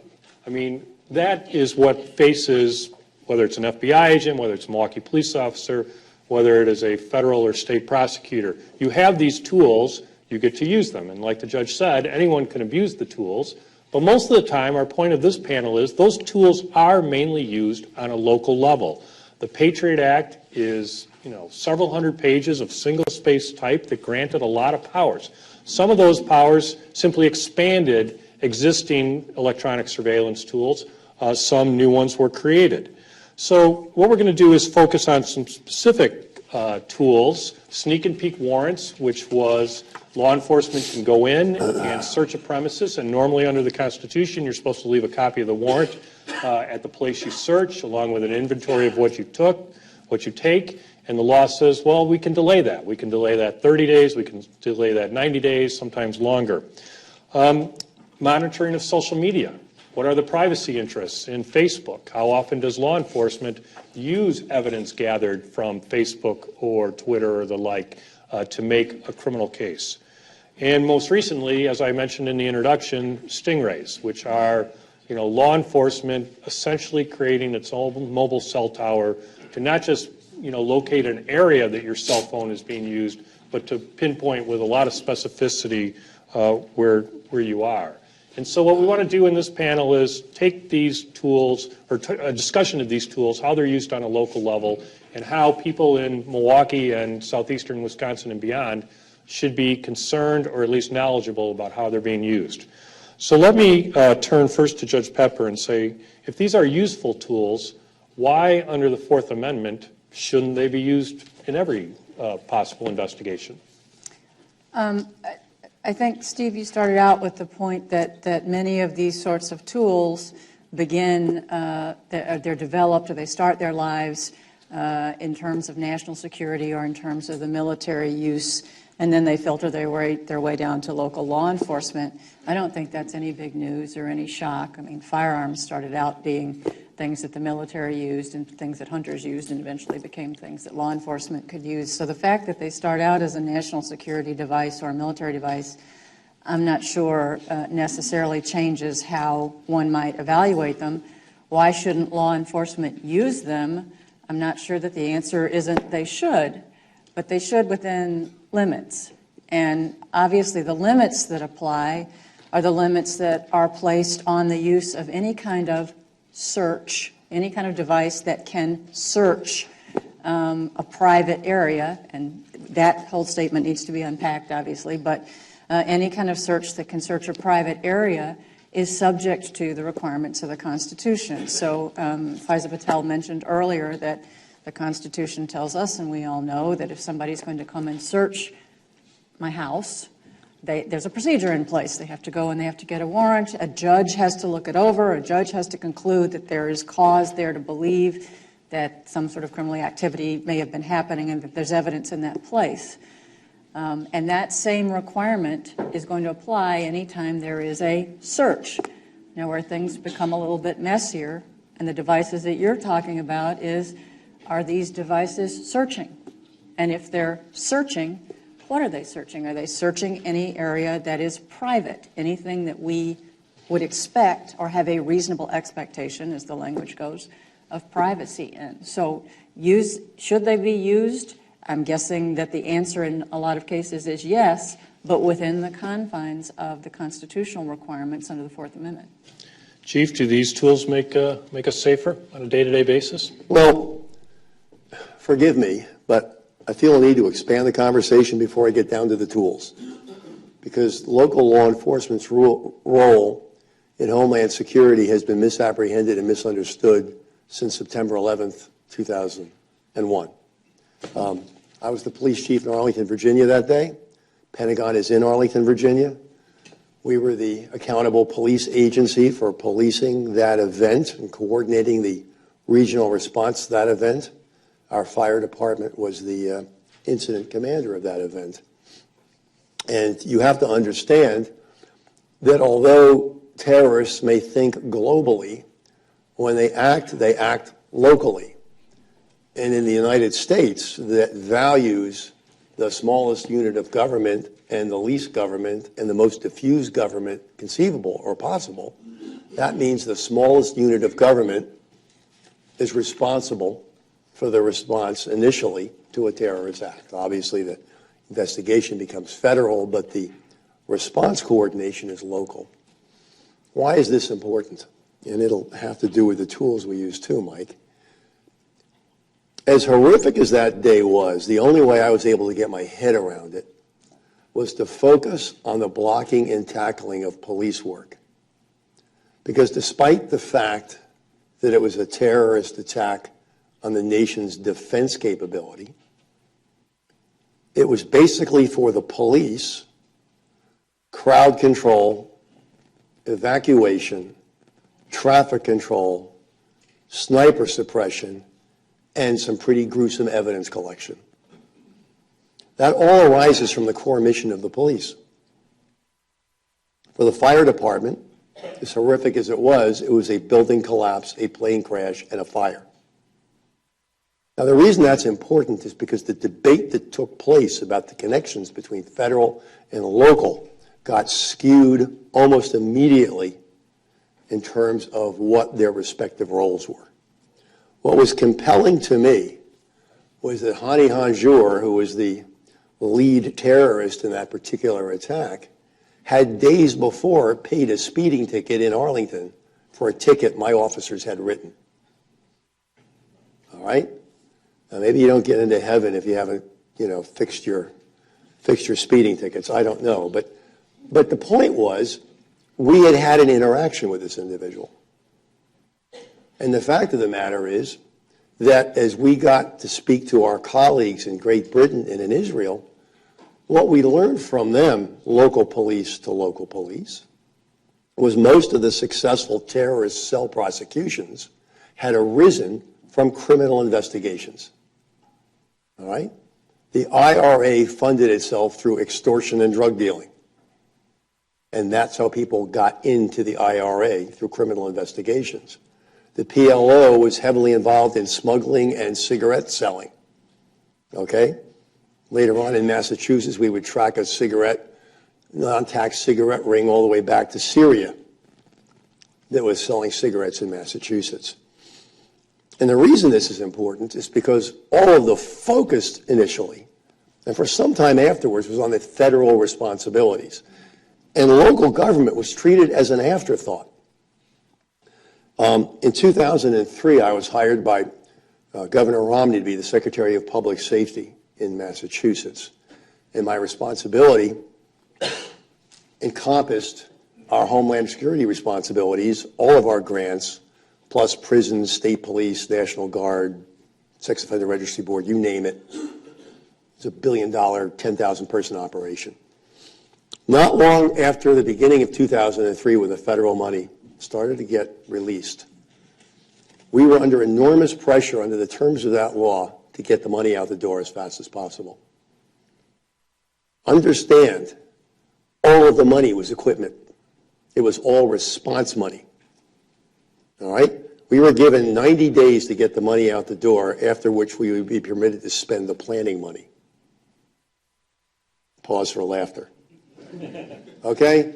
So the train I saw coming at me was the pressure we had to get the money out the door, and then I knew 6 months later we'd get the fraud, waste, and abuse stories. And so we came up with a regional program as a way to to force regions to work together to create the plan. But again, understand that those grants were funded not by increasing taxes, but by eviscerating criminal justice grants for community policing. Now, it was my position as secretary, and it was the positions of chiefs, that the greatest role for local government wasn't that we'd be managing disasters after they happened, but that because we were practicing community policing in new and emerging immigrant communities, as well as traditionally disadvantaged communities, the people that would talk to cops they trust, people in disadvantaged neighborhoods talk to cops they trust about the drug house on the block. People in immigrant communities, it's been the American experience, immigrant communities are victimized by their own. All right? And if there are terror cells in them that are extorting money from people or acting suspiciously, it's people who look and sound like them that will share this information with the police. And we were begging for that approach, being the first preventers. And I got to tell you, for the first several years, that went nowhere. Okay? It was all about retired generals and admirals telling us to buy more stuff, some of which you saw in Ferguson, and then we were shocked to find the police had military equipment, been throwing that crap at us for 15 years. So at any rate, the challenge has been to get the local role right. I'm happy to say 15 years on, we're in a much better place now than we were. The FBI expansion has also led them to believe that no matter how much they expanded, they can't expand enough for the 18,000 local jurisdictions in the United States and the dozens of special jurisdictions. And so, we've put together intelligence fusion centers that are staffed by multiple agencies. We've put together, task forces that work together seamlessly, because as much squawking as there was for what the FBI was sharing with the localities, the bigger issue was the localities wanted to know, what did the FBI need from us? What should we be looking out for? What are precursor activities? How can we be helpful? Because we're in the community. Hani Hanjour, speeding ticket. Okay? We're going to run into these guys. And how do we shape this information in a useful way? So when we get to the investigatory tools, the fact of the matter is they're overwhelmingly used by federal agencies, not by us. I mean, I know we're going to talk about other forms, but I'll tell you virtually, every wiretap we've done has been part of a drug investigation. And the last time I looked, we do about 4 a year. This is a city of 600,000 people with a lot going on. We do about 4 wiretaps a year. They're all drug involved. We've never done a sneak and peek since I've been here. All right? We don't do them. Somebody's doing it, but it's not us. And even when you look at our involvement in things like the importance of cell phone trackers, as long as we've had that technology in this city, we have always gotten a judicial order. Long before there was a requirement to, we've always erred on the side of caution. And overwhelmingly, they've been used for violent crime investigations in which finding somebody now was an essential component of what we were trying to do. So, much of this stuff, as important as it is constitutionally, and I don't say that in a dismissive way, does not directly impact what local law enforcement is doing, even in its homeland security role. Well, let's see. So if Milwaukee police weren't using sneak and peeks in the 2000s, who was the U.S. attorney then, Pam? I don't know. I can't remember. I know we did them. I know there were Milwaukee police officers with us when we did them. But maybe they weren't telling their bosses about it. They were sneaky. They were sneaky, right. I mean, on a more serious note, well, first of all, in case anyone didn't know, for the Federal Bureau of Investigation, there are fewer than 100 investigative agents for this entire state. There are 1,800 to 2,000 Milwaukee police officers. And so any federal initiative, whether it's drugs, whether it's gangs, whether it's prostitution, human trafficking, you need the Milwaukee Police Department. You can't do it. There's not enough manpower, even if you bring all the other federal agencies together. Right. You can isolate things, but you can't do it systematically. So, and you look federally, a lot of what happens locally is the district attorney's office is with the police department, your first responder, and they gather information and bring it up to the feds about, okay, this gang or this organization. And so now you have these tools. Let's turn to some of them. As I said, a sneak and peek warrant is that you get to go in and have this search without leaving a trace right away. And the statistics that are in the CLE binders say that the Eastern District of Wisconsin actually has quite a bit. And even though I think there's more than one, I don't think there's hundreds like they have. Judge, what can you tell us about the prevalence of sneak and peek warrants being issued out of the federal building here in Milwaukee? Well, first of all, Steve, follow up on what you mentioned about what a sneak and peek warrant is, and that's a particular term that came out of a case that considered them. And it comes out of the USA Patriot Act. The USA Patriot Act statutorily authorized a type of warrant in which the officer holding the warrant can go into private premises, conduct a search, can't take anything, can simply go in and look, and then leave, and as Steve said, not leave a copy of the warrant, so the person doesn't know that the warrant has been utilized. And when that section of the Patriot Act went into effect, an organization called the Administrative Office of U.S. Courts, which is the administrative arm of federal judges, was tasked with the responsibility of keeping up with how many sneak and peek warrants people were asking for, or law enforcement agencies were asking for, and judges were granting.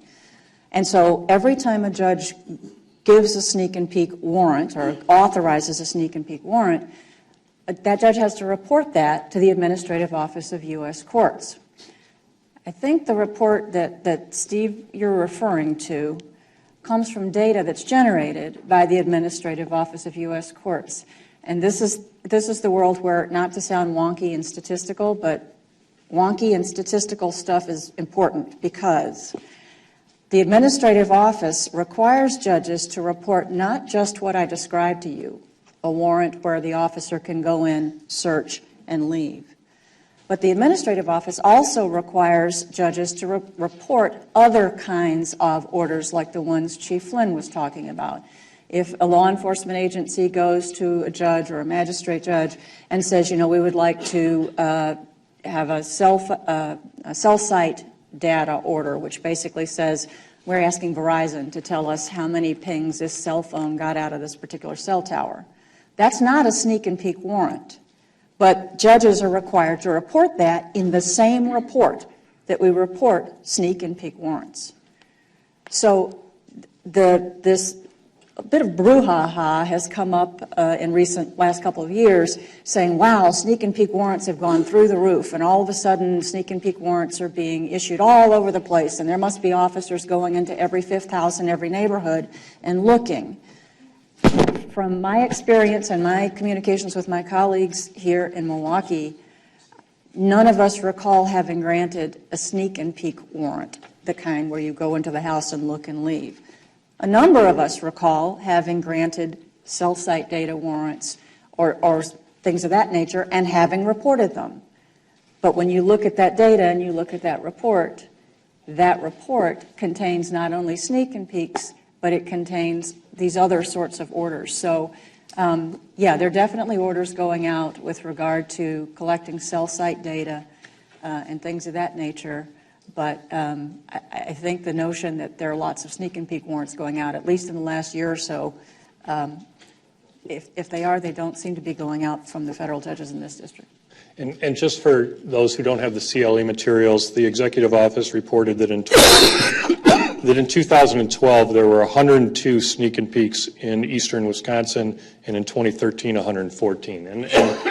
And I think everyone up here would agree that there just aren't that of the classic sneak and peek. But the sneak and peek warrant is to gather information before bringing an investigation to a conclusion. Let's segue to another investigative tool that's made a lot of news lately, including with the Milwaukee Police Department, and that is stingrays, these mobile cell towers. Chief, what are they? How often do you use them? And how effective are they? I'm afraid I can't tell you any of those things because it might fall into enemy hands. Which enemy would that be? Prosecutors or all of you? You're all the enemy.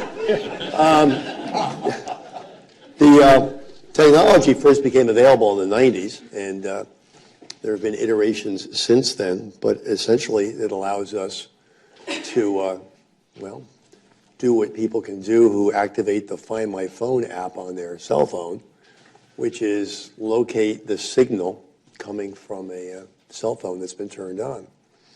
We have found it's been essential, given how popular smartphones are among the robbing community, as well as people that commit other serious crimes that are suspects in them.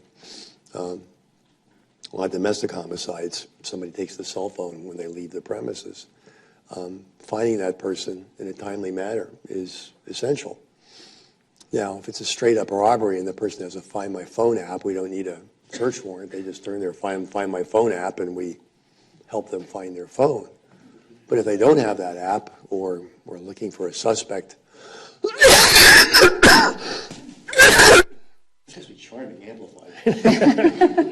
I thought I would come and demonstrate the horror of a biological attack on America. Suddenly I have more concerns. You want to scoot over? Scoot over. The chief has assured me it's not contagious. But at any rate, we've used it for numerous cases, homicides, felonious violent crimes, sexual assaults, abductions, aggravated armed robberies, carjackings, and felony fugitives. We get a court order, and in 2015 we made 250 requests, got 239 orders, 163 of those phones and suspects were located. So it's a very, very important tool. It's not done lightly. It's not, done out of curiosity.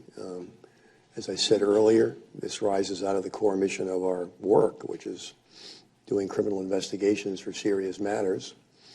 And this is a way of locating key evidentiary material through applied technology and doing it with judicial oversight. So, I know the news media generally does not know how to present a story without either terrorizing or infuriating you. and they're doing a good job with that with cell tracking. God forbid we should have like an actual discussion about it, and point out differences. But I mean, the fact of the matter is, this is not some sort of random tool used to spy on the unwary. Judge, two things about privacy. First, is there a location privacy? That's if I have a phone, do they need a warrant to find my location? And second, let's transition to Facebook. Is there any privacy interest that a person maintains when they voluntarily post their own information on the internet? I'll give you the legal answer to that question, which is there might be, there might not be.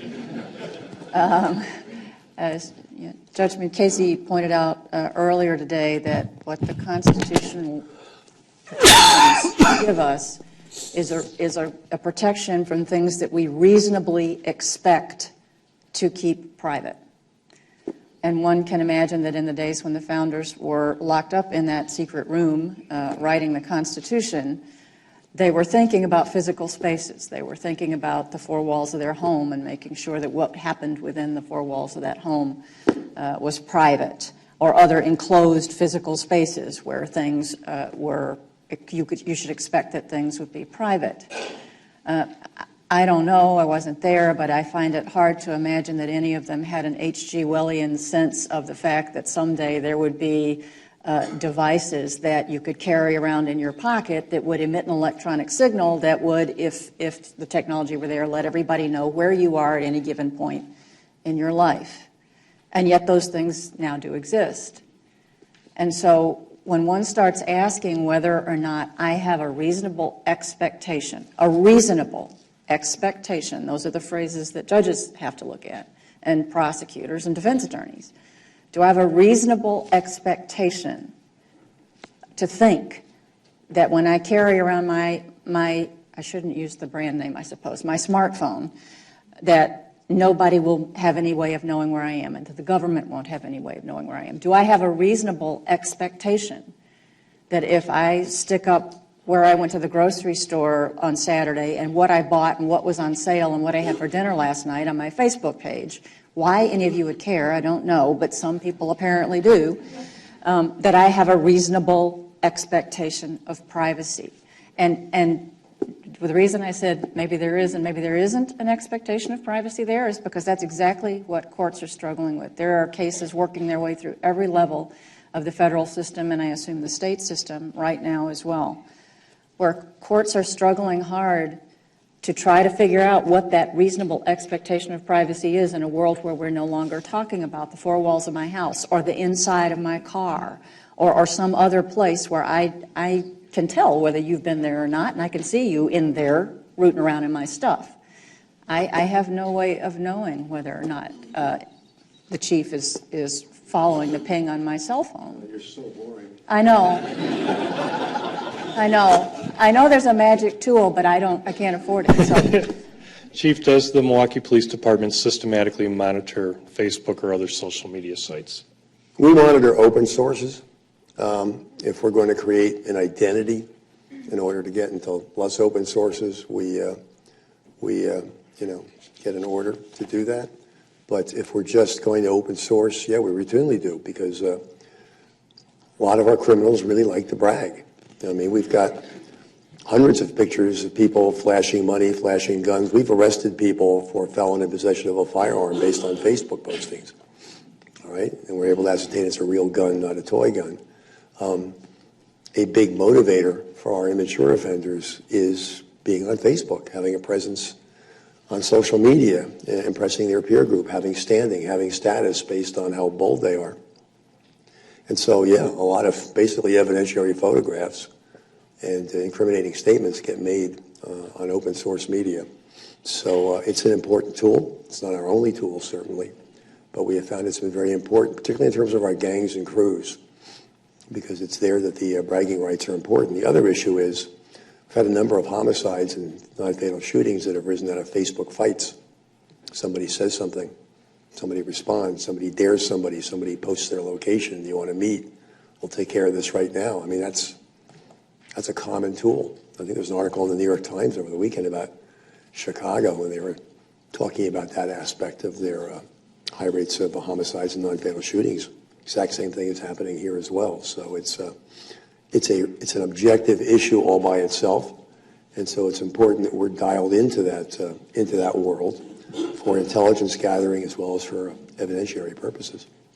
I want to leave some time for some questions, but Chief, then where's the future for as the federal government debates these powers and they get applied locally, or at least in district court judges, courts? You know, was mentioned earlier, poll cameras, public cameras. Just if you're in a public spot, there's not much privacy expectation. As was mentioned by Judge McCasey, it's the norm in parts of Europe.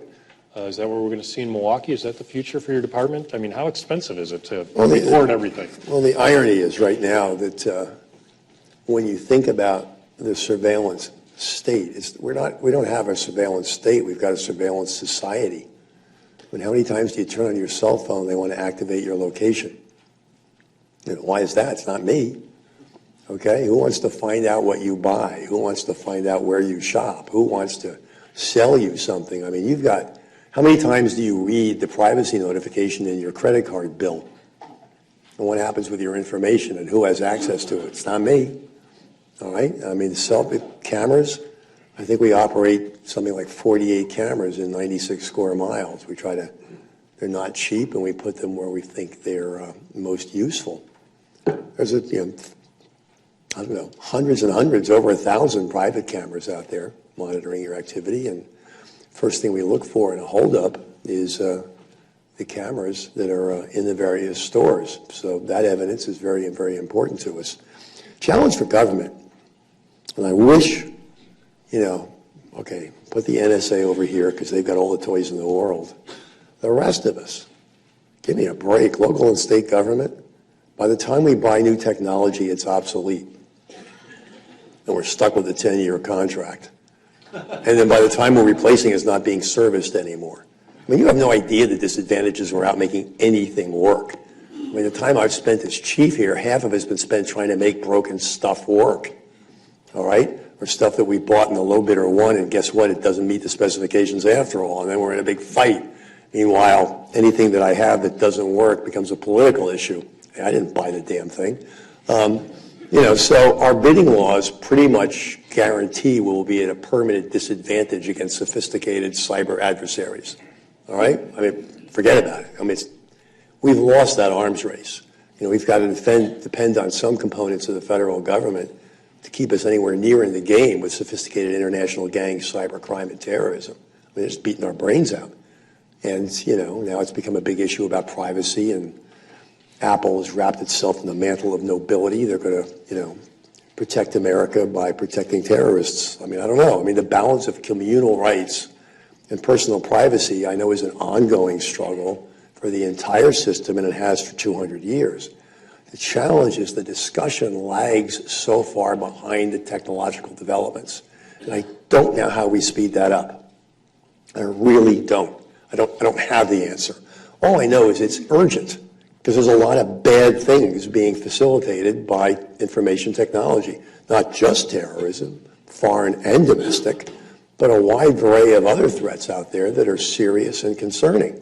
And by the time we have figured this thing out over here, the problems we're dealing with are over here. And so, from a local government perspective, we're at a permanent disadvantage. I mean, we're in the game only when we're on a task force. From the federal point of view, there are, relatively speaking, more assets, but I was part of a task force from the National Academy of Public Administrators. I got inducted into that a few years back. They put together a task force to help the FBI with a reorganization and technology upgrade back in the, middle 2000s. And wow, I mean, for as eminent an organization as the FBI was back then, I mean, their technology needs were astounding how far behind the times they were. They were behind even major municipal police departments in terms of their technological capacity. And I know they've come a long way, but they've had a hell of a lot of bumps along the way getting into a place where they can be useful in this cyber struggle. So, as I say, the conversation lags the challenge, and that's a concern, because as society becomes more complicated, it becomes more vulnerable. Well, from the judge's standpoint, I mean, you're the first deciders. Do you get special training? I mean, how is it that judges bring themselves up to speed on, as the chief said, this ever-changing technology? Yeah, I'd like to tell you that I go home and read, electronics manuals at night instead of reading Swans of Fifth Avenue before I fall asleep, but that wouldn't be true. Yes, there are educational programs for judges, but I think that the main way that we keep up and that we learn is a case comes in front of us that involves a challenge to a search that was conducted with one of these devices. And the attorneys, as you know and I know, having been there, and many people in this room know, are the first source of information for us in telling us how this stuff works and how it functions and what the attorneys believe the risks and the concerns are. And yeah, I try to educate myself as much as possible when that circumstance, when that device comes up in front of me, because I want to know what it is I'm being asked to consider, and I want to know what kind of impact it may have on the parties in the case. So I try to be as educated as I can between, private or continuing legal education and what the parties provide, but I don't then go home at night and read this stack of stuff you gave me. Well, let me just say, having no longer been in the government and the scales fell from my eyes, I'm just shocked at what they get away with. So, I'm surprised I didn't do more. Questions? We've got a couple Everybody's taking pity on the chief. Did I understand the chief to say that he must apply for a warrant if he creates a website identity? I mean, let's say you're doing your child pornographer or, somebody, a sexual assault case, and you're trying to bring people in on the internet. Do you have to secure a warrant for that? Did I understand you to for a say sting that? operation? Pardon? For a sting operation? Yeah. Yeah, if it's a generalized sting, no. If it's a specific target, yes. Thank you. All right. Other questions? Just went to the right, Steve. Yes, sorry. Thank you, sir. Good morning. I've got a two-part question about the scope and efficacy of these technologies in terms of local law enforcement. Part one about the scope.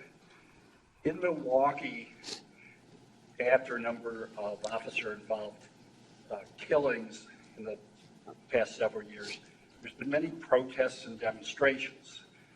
Chief, can you tell us whether or not your department has used monitoring of social media or any of these other technologies to learn about the activities of people who are conducting protests? We used open source media to get a sense of what the plans were for a given demonstration on a given day. So your answer is yes. Open source, yes. We do open source. At First Amendment activities, you felt concerned enough to find out how many people are likely to be at that event, for example. Somebody will post an event. There'll be X number of likes. There'll be Y numbers of people that are going to say they're going to attend. We need the plan. And I don't have limitless amounts of money. I can't put dozens of people out if there's going to be 10 people at an event. So yes, we monitor open source media for information that's being posted in the open to get a sense of how to plan for events. Part two on the efficacy of these technologies. In Milwaukee, unfortunately, in recent years, there's been a real spike in homicides, a real spike in auto thefts, gun-related crimes. Apparently, these technologies are not terribly helpful in dealing with certain crimes. Well, I wouldn't agree with that. They're not necessarily good at preventing crimes. They can be very effective in solving crimes. Okay? Those crimes we can't prevent, we solve. And they've been very useful in solving crimes. Are the resources that you use third question. used better to prevent crimes? We need these resources to successfully investigate crimes. Okay? We have to bring justice to the victims of crime, and they are very useful tools for investigations. Let's go here and then to Faiza. Thank you, Chief. You indicated that you would prefer to have an open discussion regarding the use of stingrays in Milwaukee. Unfortunately, and you're in a better position to know about this than I am, local media has reported that the FBI, by use of stingray devices, has required non-disclosure agreements with the police departments that they supply information to. So I'm curious as to what extent a non-disclosure is in place between the Milwaukee Police Department and the FBI regarding those, and how that would potentially affect the openness of any discussion that could be had regarding the use of that technology. Well, first of all, the comment I made about discussions had to do with a broader discussion about the balance between community rights and individual privacy rights, as well as how rapidly we can adapt our legal processes to rapid advances in technology. The FBI non-disclosure agreement starts back in a day when this was a technology that was not well known or well reported, and the hope was to keep it confidential lest it be easily defeated, since it's been overwhelmingly used for the investigation of very serious crimes. So we were a party to that agreement. We abided by it for many, many years, and we're certainly not hiding the fact that it's an important tool for investigating serious crimes. As I said, that case, one of the challenges to the use of stingray got argued before the Seventh Circuit Court of Appeals earlier this week, and so there is no denying its use in that case. Faiza? So my question related to back-end procedures. So you talked, Chief, about getting an order in order to use cell site location tracking. But what I was wondering was, and you said also that you were using open source media to do different kinds of tracking. So do you have in place procedures about, who gets to access that information, how long you retain it for, those kinds of things? How do you deal with those issues? Well, when you talk about retention, what are you referring to? Well, for example, whatever information you get from a cell site tracking, you're going to get information not just about the person who you're tracking, but also a lot of other information, presumably about people in their vicinity. And the same thing when you deploy a stingray. It's not just the target who you're picking up people around them as well. So what do you do with all that data? Well, we don't keep the data except that which we need for the criminal investigation we're involved in. So the idea is to get the target. The rest of the stuff is just noise. Good. Last question. Okay, this is a question about a new technology. I probably don't have the answer. So I'll ask you all for a quick sense about whether it's useful and whether it's legal. Essentially, you can fly a drone over a city doing video of everything that's happening on the street, roughly.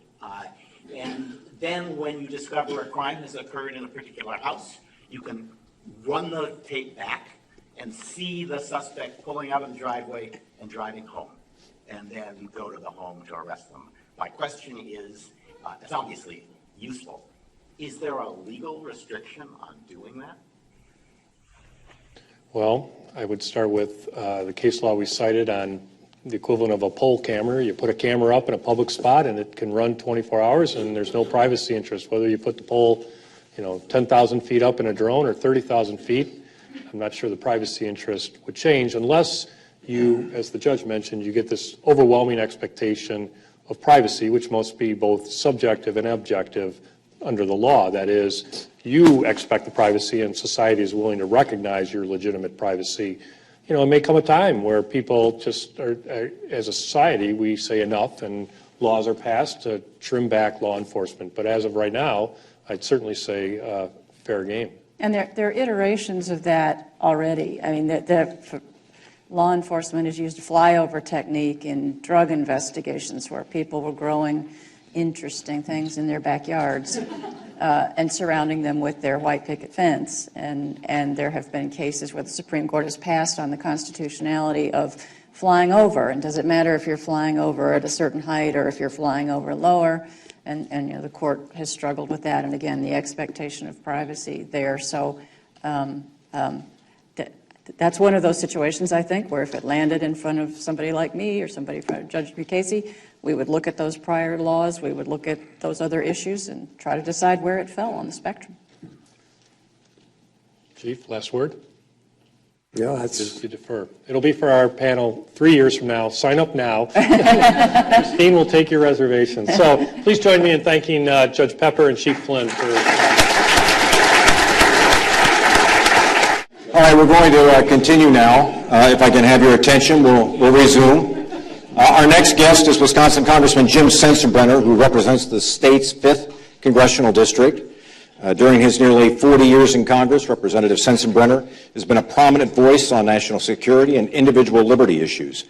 He's the former chairman of the Judiciary Committee. He introduced the Patriot Act in the days following 9/11, and he authored the USA Freedom Act of 2015 in response to concerns about the National Security Administration's agencies' bulk collection of data. Congressman Sensenbrenner will speak for about 15 to 20 minutes again. Then we will open it up to questions. I'll ask a few, and then we'll take some questions from the audience. So again, won't you please welcome Wisconsin Congressman Jim Sensenbrenner. Thank you. Well, good morning, everybody. First of all, let me say it's an honor to be invited to talk at this very important and timely forum. And secondly, I am humbled that this graduate from the University of Wisconsin-Madison Law School is allowed to trot into Marquette Law School to talk about this issue. This is the first invitation that I have received at Marquette Law School. They have me out in Madison all the time, and one time the dean there showed my law school transcript to a staff person, and I'm still living that one down. Today is an auspicious day for today's lecture. The USA Freedom Act was signed exactly 1 year ago today, and this is the perfect event to celebrate this anniversary. At this time last year, we had just ended a chaotic week. When asking for new surveillance authorities, law enforcement and intelligence officials frequently warned that they are going dark. But for a day and a half last year, it was truly pitch black. For almost 36 hours, the federal government had lost all legal authority to collect email content, phone calls, and countless other sources of domestic intelligence. How it got there was a torturous path that involved the last 2 major revisions of our national security law. By some twist of fate, or maybe just bad luck, circumstances conspired to place me at the center of both of these revisions, the USA Patriot Act and the USA Freedom Act. These 2 bills are viewed differently, but for me, the Freedom Act was not a great departure or ideological shift from the Patriot Act. They are different bills passed in different political climates, but in both cases, I steadfastly refused to be on either the privacy or the security camp. Then and now, I believe we can defend both our country and our liberty. Both laws represent my attempt to protect the national security of the United States without compromising our constitutional rights or values as a nation. I was the chairman of the House Judiciary Committee when the U.S. was attacked on September 11th.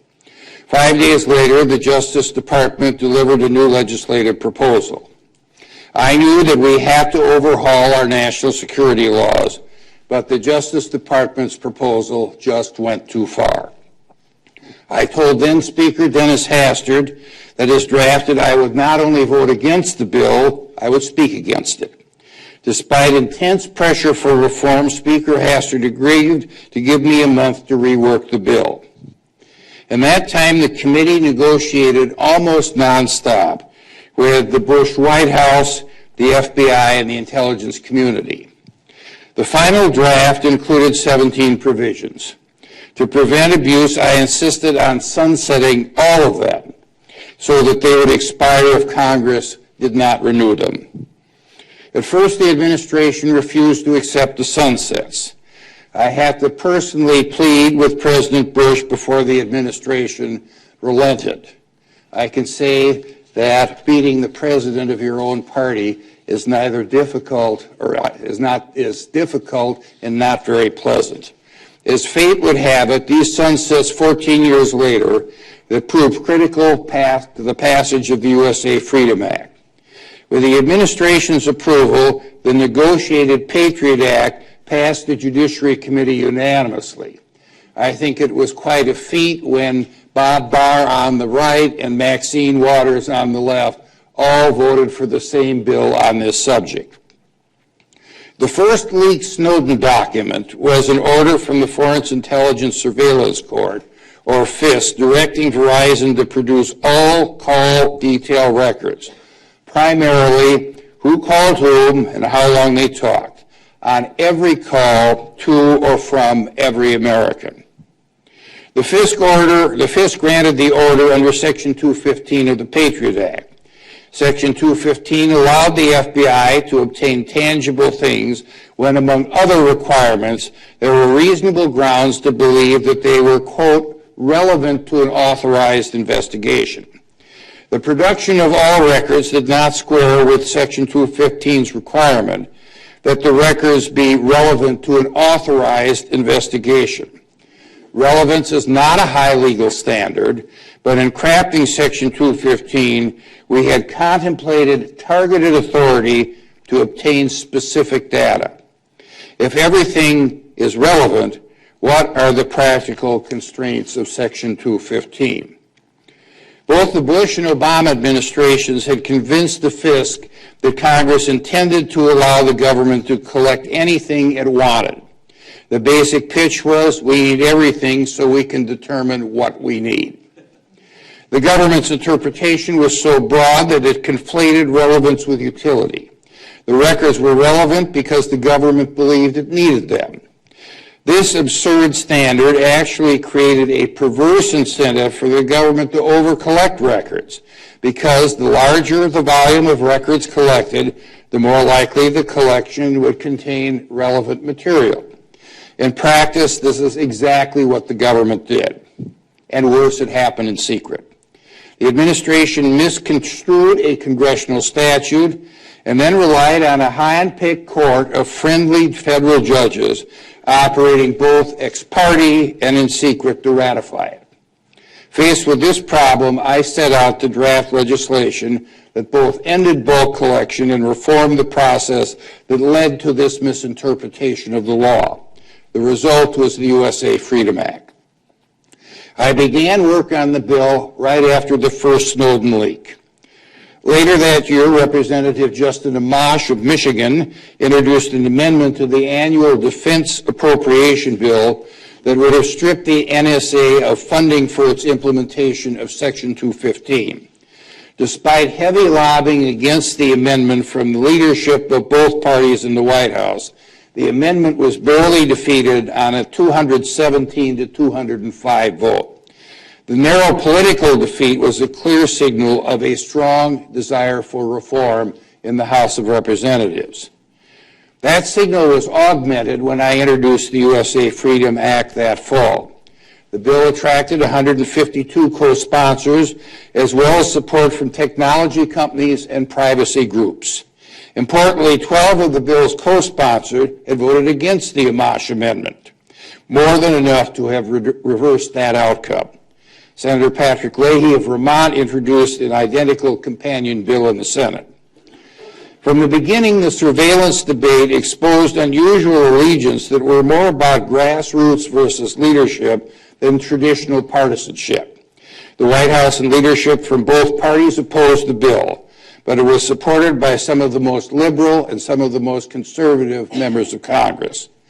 Passing any legislation is difficult in this political climate, but is exponentially more difficult when the law in question is opposed by the leadership as well as the White House. Members supporting the bill, however, were joined by outside privacy groups and tech companies, and were putting constant pressure on Congress for reform. In February of 2014, a group of technology companies and privacy groups organized an event titled The Day We Fight Back, to encourage Congress to vote on the USA Freedom Act. I personally published 8 op-eds to build momentum, and there was a slow leak of disclosures from the Snowden documents keeping the issue in the news.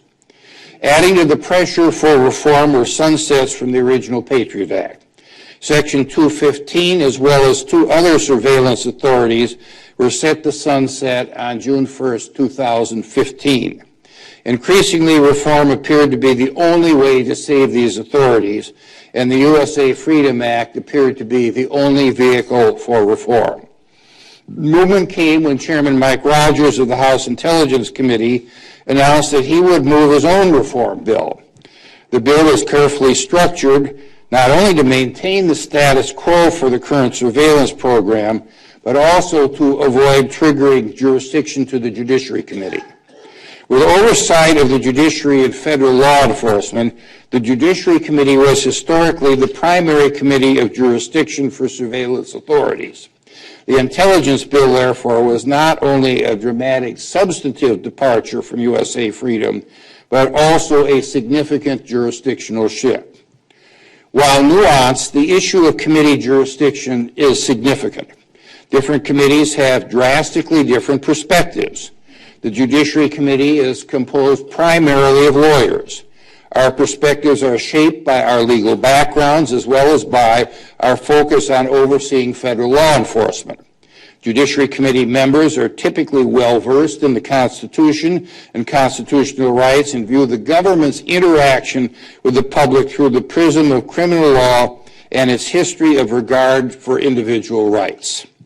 The intelligence community, by contrast, has primary jurisdiction over the CIA and the NSA. Its perspective is similarly shaped by these relationships, their focus on clandestine activities, and the need to collect intelligence. A jurisdictional shift from the judiciary to the Intelligence Committee could therefore have a profound effect on the substance of our surveillance laws. As a result, the Intelligence Committee's decision proved to be a critical motivator to convince House Judiciary Committee Chairman Bob Goodlatte of Virginia to move the USA Freedom Act. The two committee chairs announced their intention to mark up competing reform bills on the same day. To avoid this conflict within the Republican conference, then House Majority Leader Eric Cantor organized a meeting with Chairman Rogers, Goodlatte, and myself and asked that we reconcile the differences between our dramatically different bills. Because a substantial majority of the House favored reform, USA Freedom became the basis for negotiations. We worked closely with the Intelligence Committee to narrow the text while maintaining the bill's core functions. The negotiated bill passed the Judiciary Committee unanimously on May 7, 2014, and the Intelligence Committee passed an identical text. The period after the committee votes led to another intense round of negotiations with the administration and House leadership. The result was compromise legislation that neither side thought perfect. Importantly, the White House supported the bill for the first time. Unfortunately, the bill lost the support of many key privacy groups and technology companies. Thus, while the USA Freedom Act easily passed the House of Representatives by a vote of 303 to 121, it did so without some of its strongest original provisions. Because so many privacy advocates and technology companies pulled their support from the House-passed bill, Senator Leahy had the opportunity to reopen negotiations with the now supportive administration. Senator Leahy succeeded in updating the bill and rebuilding the original coalition of privacy groups and technology companies. Despite this coalition, the bill ultimately failed to meet the 60-vote threshold for cloture in the Senate. The USA Freedom Act thus died in the last Congress, despite support from 303 members of the House of Representatives and 58 senators. The Senate vote could have been the end of reform. But because, however, the Patriot Act authorities would sunset on June 1, 2015, there was a continued need for legislation. In early 2015, we began bipartisan bicameral discussions to reconcile the House-passed version with the updated Senate bill. Following those negotiations, I reintroduced the USA Freedom Act. The House of Representatives passed the new bill on May 13th, this time with a vote of 338 to 88. Please note that this was 35 votes stronger than what happened the year before. With the sunset for the Patriot Act surveillance authorities on the horizon, the Senate nonetheless dug in against the Freedom Act. Majority Leader Mitch McConnell, along with Senate Intelligence Chair Saxby Chambliss and Senate Judiciary Chair Chuck Grassley, pushed for a clean reauthorization, meaning simply striking out the June 1st, 2015 expiration date and putting some date in the future in its stead. Meanwhile, Senator Rand Paul drew a hard line on the other side and advocated for a complete sunset forever. These tensions came to a head when Majority Leader McConnell brought the USA Freedom Act to the Senate floor on May 22nd, just over a week before the expiration of the Patriot Act authorities. Heavy lobbying from Senate hawks led to a narrow defeat on a procedural vote, with 57 senators voting to proceed to debate, 3 votes away from the 60-vote threshold required for cloture. Senator McConnell attempted to pass a 2-month reauthorization of the expiring authorities. The Senate, however, easily defeated that proposal. He then proposed a 1-week extension, but Senator Paul objected, thereby blocking the vote. McConnell suggested an extension until June 5th, but Senator Wyden objected. Then McConnell tried for June 3rd, only to have Senator Heinrich object. Finally, the Majority Leader asked for an extension through June 2, but Senator Paul objected to even this 24-hour extension. Exasperated, Senator McConnell announced that the Senate would reconvene on May 31st, only hours before expiration. Senator McConnell filed several amendments to the bill designed to weaken the civil liberties protection of the bill. Senate rules, however, would not allow a vote on either final passage or on the amendments until June 2nd. And the amendments to the House-passed bill would at least have further delayed reauthorization, as the House would have had to take up the Senate amendment bill. There's no guarantee that the House would accept the changes. Rather than take this risk, Senator McConnell was bucked by his own party as the Senate voted down each of his amendments by a simple majority vote. The Senate then passed the identical language as the House, 67-32. The President signed the bill, gave me the pen, by the way, enacting it into law. The USA Freedom Act ended bulk collection by adding a new requirement that the government include a specific selection term on the basis for production under all of the government's domestic surveillance authorities. In drafting the statute, it became clear that bulk collection was less about the exact quantity of tangible things sought than the indiscriminate nature of the collection.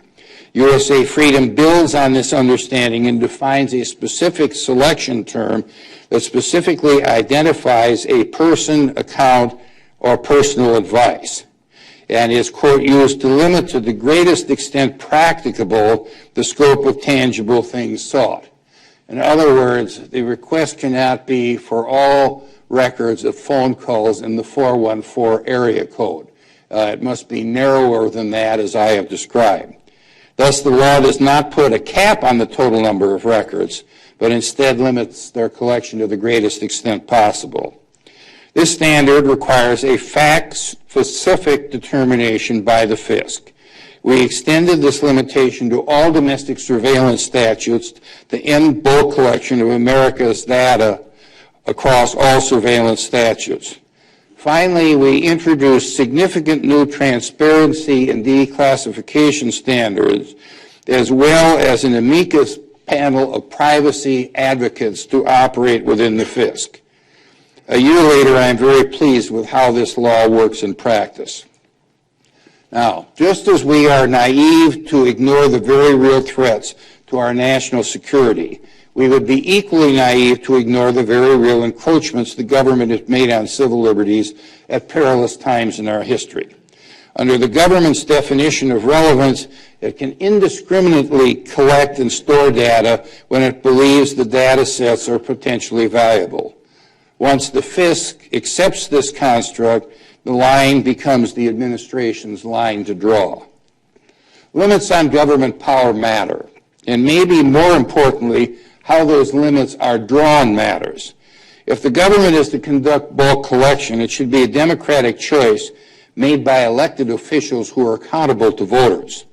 The USA Freedom Act represents a clear political product drafted to equip the intelligence community with the tools it needs without unnecessarily compromising privacy or civil liberties. There is no perfect place to draw that line between privacy and national security. We will probably be debating this for the next 100 years or so, but the Constitution, however, does establish the political process that is the perfect way to draw it. Thank you again for your invitation here, for your attention, and now I am happy to field questions. And Mike, you are first. I'm going to ask a couple, and then we'll open it up to the audience, okay. and I'll just move over here, Congressman, get out of your way and people's way. Okay. Tell us a little bit. You've talked about with the Patriot Act that the provisions, the sunset provisions, the Patriot Act were key. At the time you were creating this piece of legislation, did you know they would be key? Did you have a sense they would be key? I had a sense they would be key, but also having the sunset provision, I think is essential to do oversight, not over this law, but under all laws that authorize agencies of the federal government to do various things. And during the time from when the Patriot Act was enacted until I left as chairman, being termed out at the end of 2006, Ranking Member John Conyers of Michigan and I sent oversight letters to the Department of Justice. They were comprehensive. I will tell you that the first oversight letter we sent over there, the responses were non-responsive, and we acted like a couple of crabby professors and gave DOJ an incomplete... No, we don't have any crabby professors here. Oh, I did in Madison,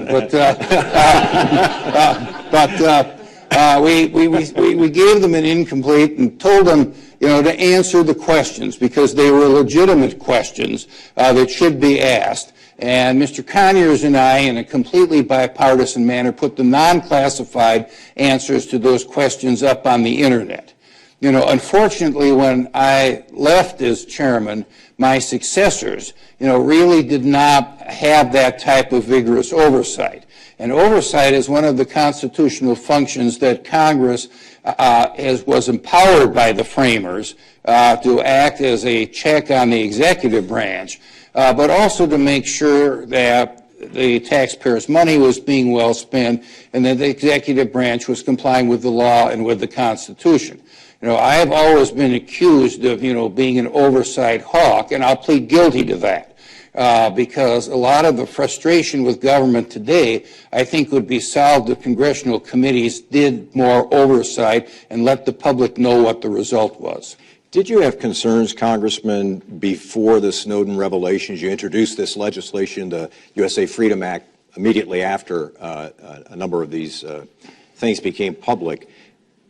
Did you have any concerns prior to that? Were you hearing any things from people that would have led you to have concerns? Really not. The Patriot Act was a controversial piece of legislation, and there were a lot of people that were opposing legitimately and exercising their First Amendment rights to criticize the Patriot Act as an institution, but not the specific parts of the Patriot Act that ended up being revealed by Mr. Snowden. Now, I don't think Mr. Snowden is a hero. I think Mr. Snowden is a criminal, and if he would ever come back from Russia, you know, he ought to be prosecuted because he violated security clearances, he violated his contract, and things like that. But what we didn't know was the impact of how the two administrations and the FISC ended up interpreting the word relevance. Now, if you have a statute that doesn't have the term relevance, one would think a common construct of the English language, you put relevance in, it's limiting.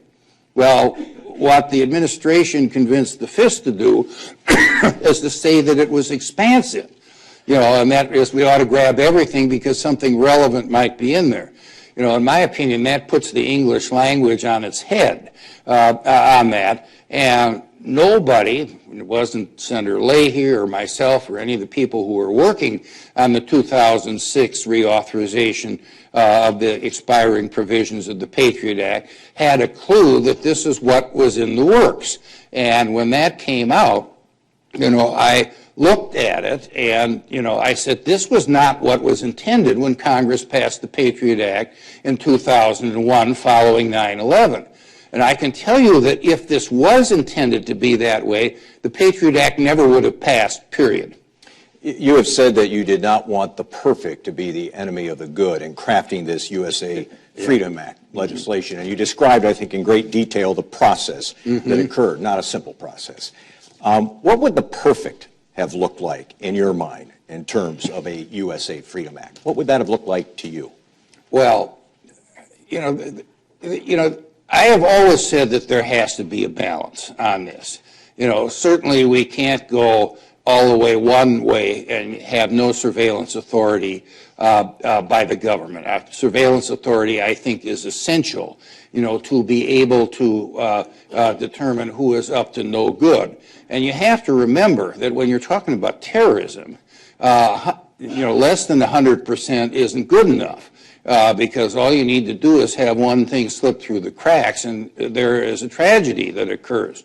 You know, I recall what the leader of the IRA said with their repeated attempts to assassinate Margaret Thatcher, and that is that she has to be lucky all the time, and we only have to be lucky once. And the same thing, I think, applies in this. But we are a government of laws. We are have constitutional restrictions to prevent the government from going too far. Now, when James Madison wrote the Fourth Amendment, I don't think he ever dreamed, you know, how technology has progressed. But to say that, you know, we ought to throw away technology and, you know, go back to tracking down criminals and terrorists and a law that was written in 1791 is naive. And, you know, we've been struggling it. So, you know, on the civil liberties side, I think the important thing, you know, is to have each of the three branches of government operate the way they were supposed to. And I criticize all three branches. I'll start with Congress.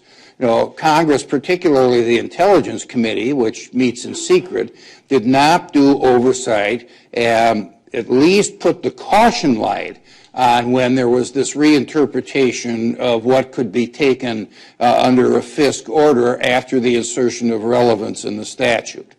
I put blame on the executive branch in both the Bush and the Obama administrations, you know, by not saying, you know, hey, there does have to be a balance in that, because basically they signed off on practically everything.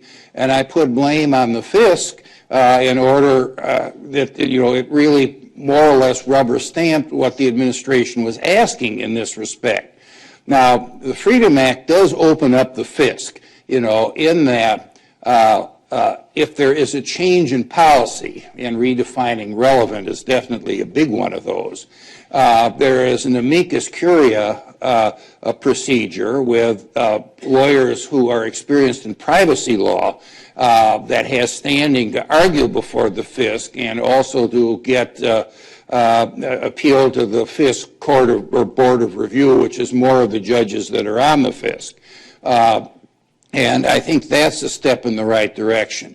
In terms of when there is policy involved, the declassification standards requires Congress, in terms of a change of policy, to be notified within a day, and within 45 days the change of policy, but not the specifics, have to be released to the public. So when there's a change like this, the public will know about it, Congress will know about it, and can take appropriate action to make the corrections. Now, you know, what I say is that this opening up does not involve, you know, a FISC order going against a specific individual or group of individuals. That should remain classified and does under the Freedom Act. So, you know exactly where I would put the pin on the two scales, you know, it really is impossible to say. You know, politics is the art of the possible. The Constitution required compromise after compromise after compromise to get anything meaningful passed, and I think the system worked in this instance. Final question, Senator McConnell, you just couldn't convince him to support this bill. I think his concern was it would make us less safe. What do you say to Senator McConnell today, a year later? Well, a year later, we've been safe. You know, there's no way to guarantee 100% safety. You know, we have found that out. What I can say to Senator McConnell is maybe he ought to listen a little bit more to us mere mortals that have to seek re-election every 2 years, rather than sitting up there for 6 years at a time. And it was a pleasure beating him on this one. All right, Congressman. We'll take a few questions from the audience. Again, if you're in the bowl, press down on the rim over here, not on the ball, but on the rim. And if you're in the back, raise your hand, and Ryan with the microphone will come over to take your question. Any questions from the audience? Alex, go ahead. Yeah, that's it. Just hold down on that rim. Okay. Yeah.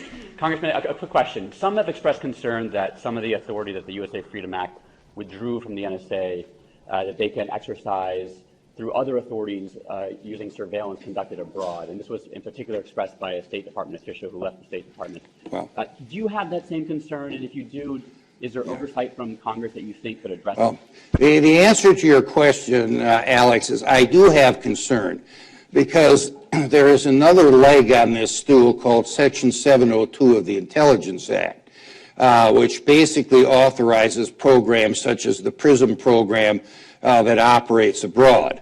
The Judiciary Committee has never had an oar in the water on jurisdiction on the Intelligence Act, and Section 702 expires next year.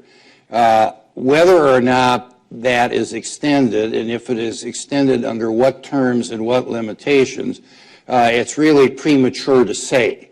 A lot of that depends upon the election and who ends up in the White House and who ends up running Congress. What I can say is that I don't think, given what has happened with the Freedom Act, that simply striking out the expiration date in 2017 and putting a date in the future as an expiration date is going to fly. There are going to have to be some changes in that. Now, I can say that I have had some conversations with the new chairman of the House Intelligence Committee, Devin Nunes of California, and I think, confidently report that he doesn't get it.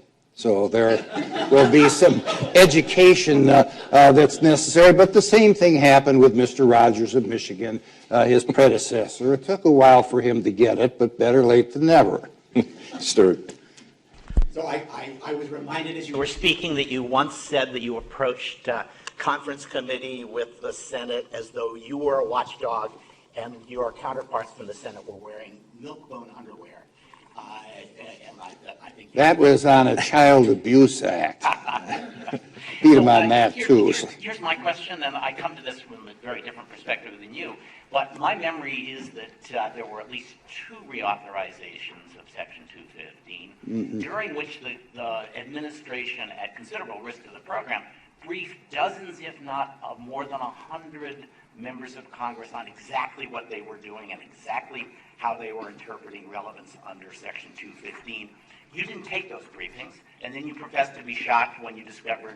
Well, I'll tell you why I didn't take those briefings. You know, early in my tenure in Congress, and there's some use to being around there for a while, what happened is that I would read about things on the front page of the Washington Post, which were in the public record and in the public domain, and then I would go into a classified briefing and be told exactly the same thing by the intelligence community, the Justice Department, and the Department of Defense.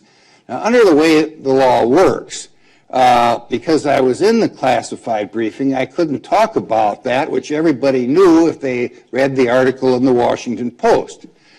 Fool me once, shame on you. Fool me once, shame on me. So the answer to that question is no, I didn't take those classified briefings. And if I had taken those classified briefings, then I really couldn't talk about, my belief specifically on how they misinterpreted the amendments of Section 215. I've been with this game. I take classified briefings when I think I can get something out of them, but at the same time, there are a lot of the classified briefings that are simply designed by the administration to rope in and shut up members of Congress, because if we talk about what we find out in groups like this, we can see the U.S. attorney coming and hauling me away.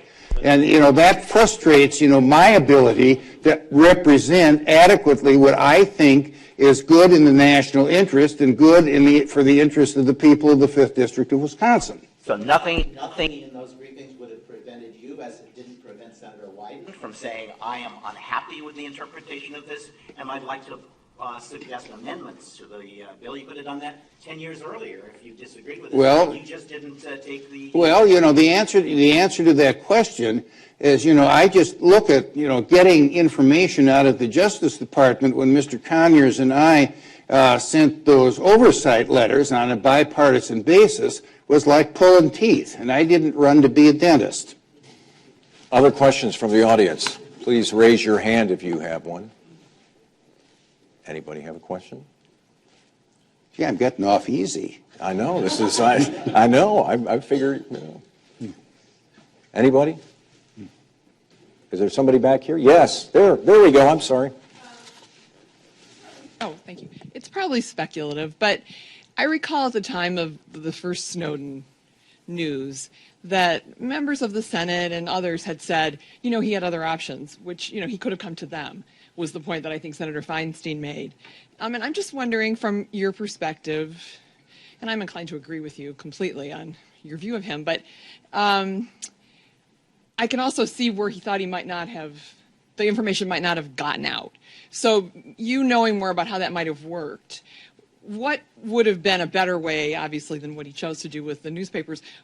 And if he'd gone to the FISA court, that would have been probably not public. Was there something else in the middle, maybe with Congress, that he might have been able to do, and what do you think would have resulted? Well, Senator Feinstein floated a proposal that was basically repackaging the Patriot Act with the relevant standard the way it was, and it never got, out of its smoke.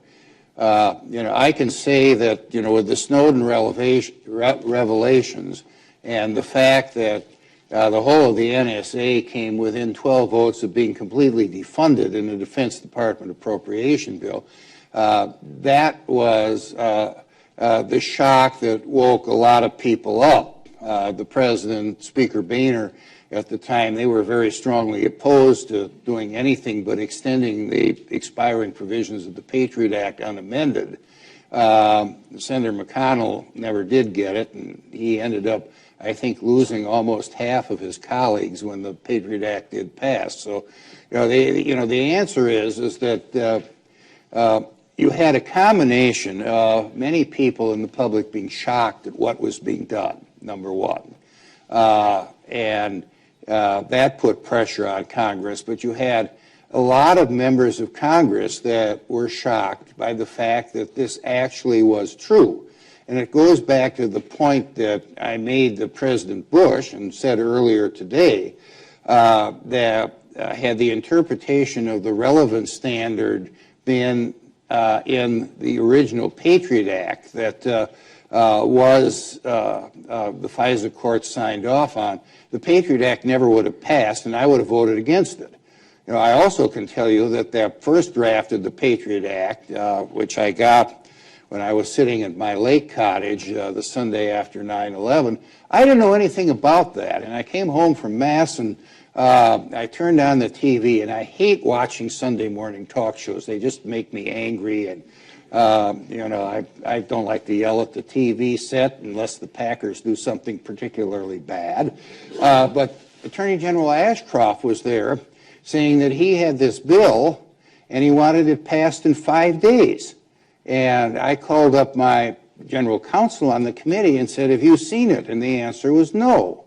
And I called up and I said, get it. Then I called up Mr. Conyers and I said, I'm going to ask the Speaker to have us look at this for a month so that we can have some input into it. And I said, if I can't get it out in a month, then you can take it over. Hastert signed off on that. And the result was a product that I'm pretty proud of, and that was the fact that I got everybody on the committee, which is usually very, very divided and has been so historically, to support the House version of the Patriot Act. So, we were able to work things out, and people who take the Rand Paul position, as well as, people who take the privacy side provision, we were able to compromise and get something down the middle. I don't think I've deliberately avoided making the perfect the enemy of the good, because we needed to do some things, because a lot of the intelligence authorities at that time were woefully out of date and did not take into account advances in technology. Congressman Sensenbrenner, we're going to hold it right there. We are going to continue with our next guest in just a moment, so if everybody remains seated. And before you have to leave, we just want to say thank you again for joining us today. Congressman Jim Sensenbrenner. Thank you very much, Congressman.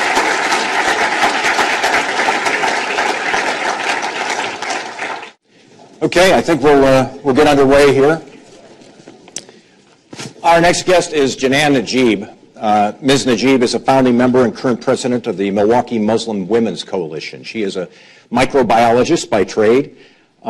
She's been a spokesperson for Milwaukee's Muslim community, to media outlets, government officials, interfaith leaders, academic institutions, hospitals, and a wide range of community groups. She is joining us today to talk about the post-9/11 effects on Milwaukee's Muslim community, and we'll be using a conversation format for this particular part of our conference today, and then we'll open it up again to questions from you, the audience. Won't you please welcome Janan Najib.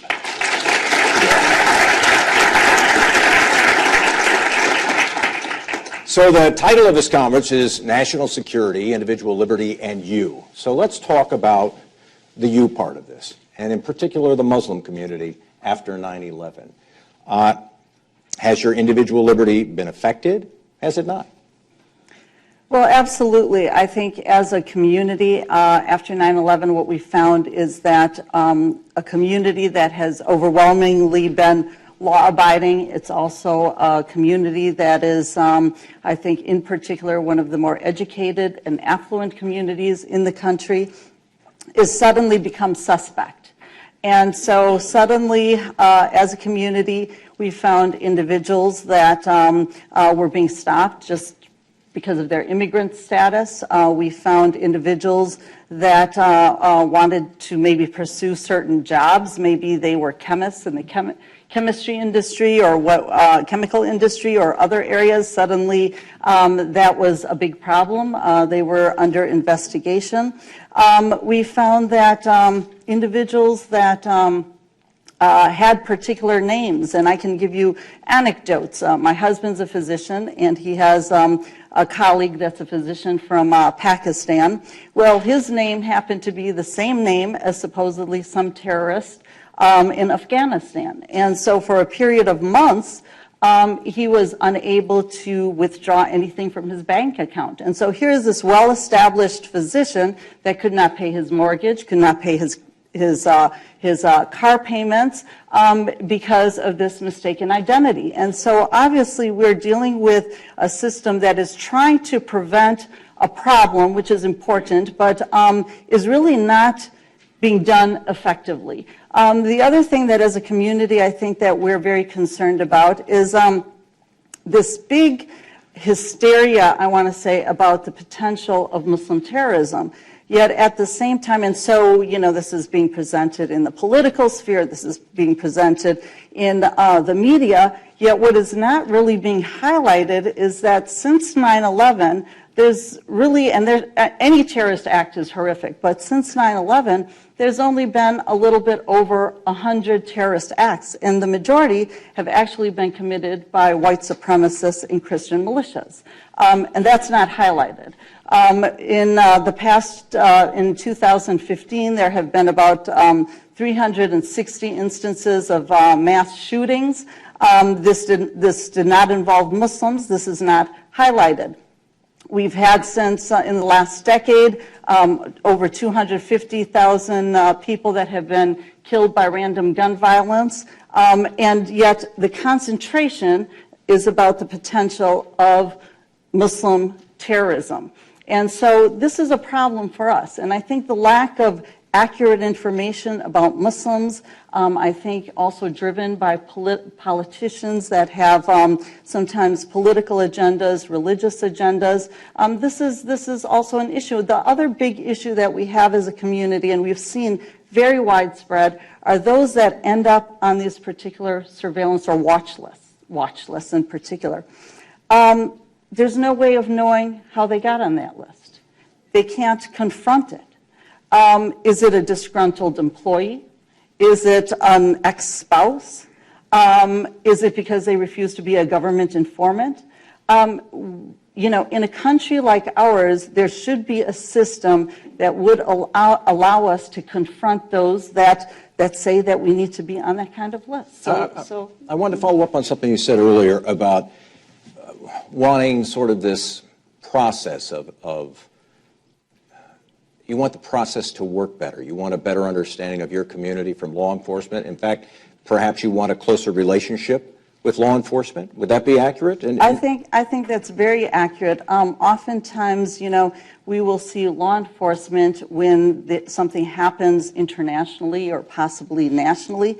But we'd love to see law enforcement when great things are happening in our community. You know, when we're running blood drives, when we're, you know, hosting food pantries, when we're doing a lot of these other types of things. And I think it's also very important because what we saw after 9/11 is a clear lack of understanding by law enforcement of even cultural sensitivities. Give us an example of what you're talking about. We had numerous occasions where law enforcement were coming in the middle of the day, for example, knocking on the doors of families, and the wife was only there.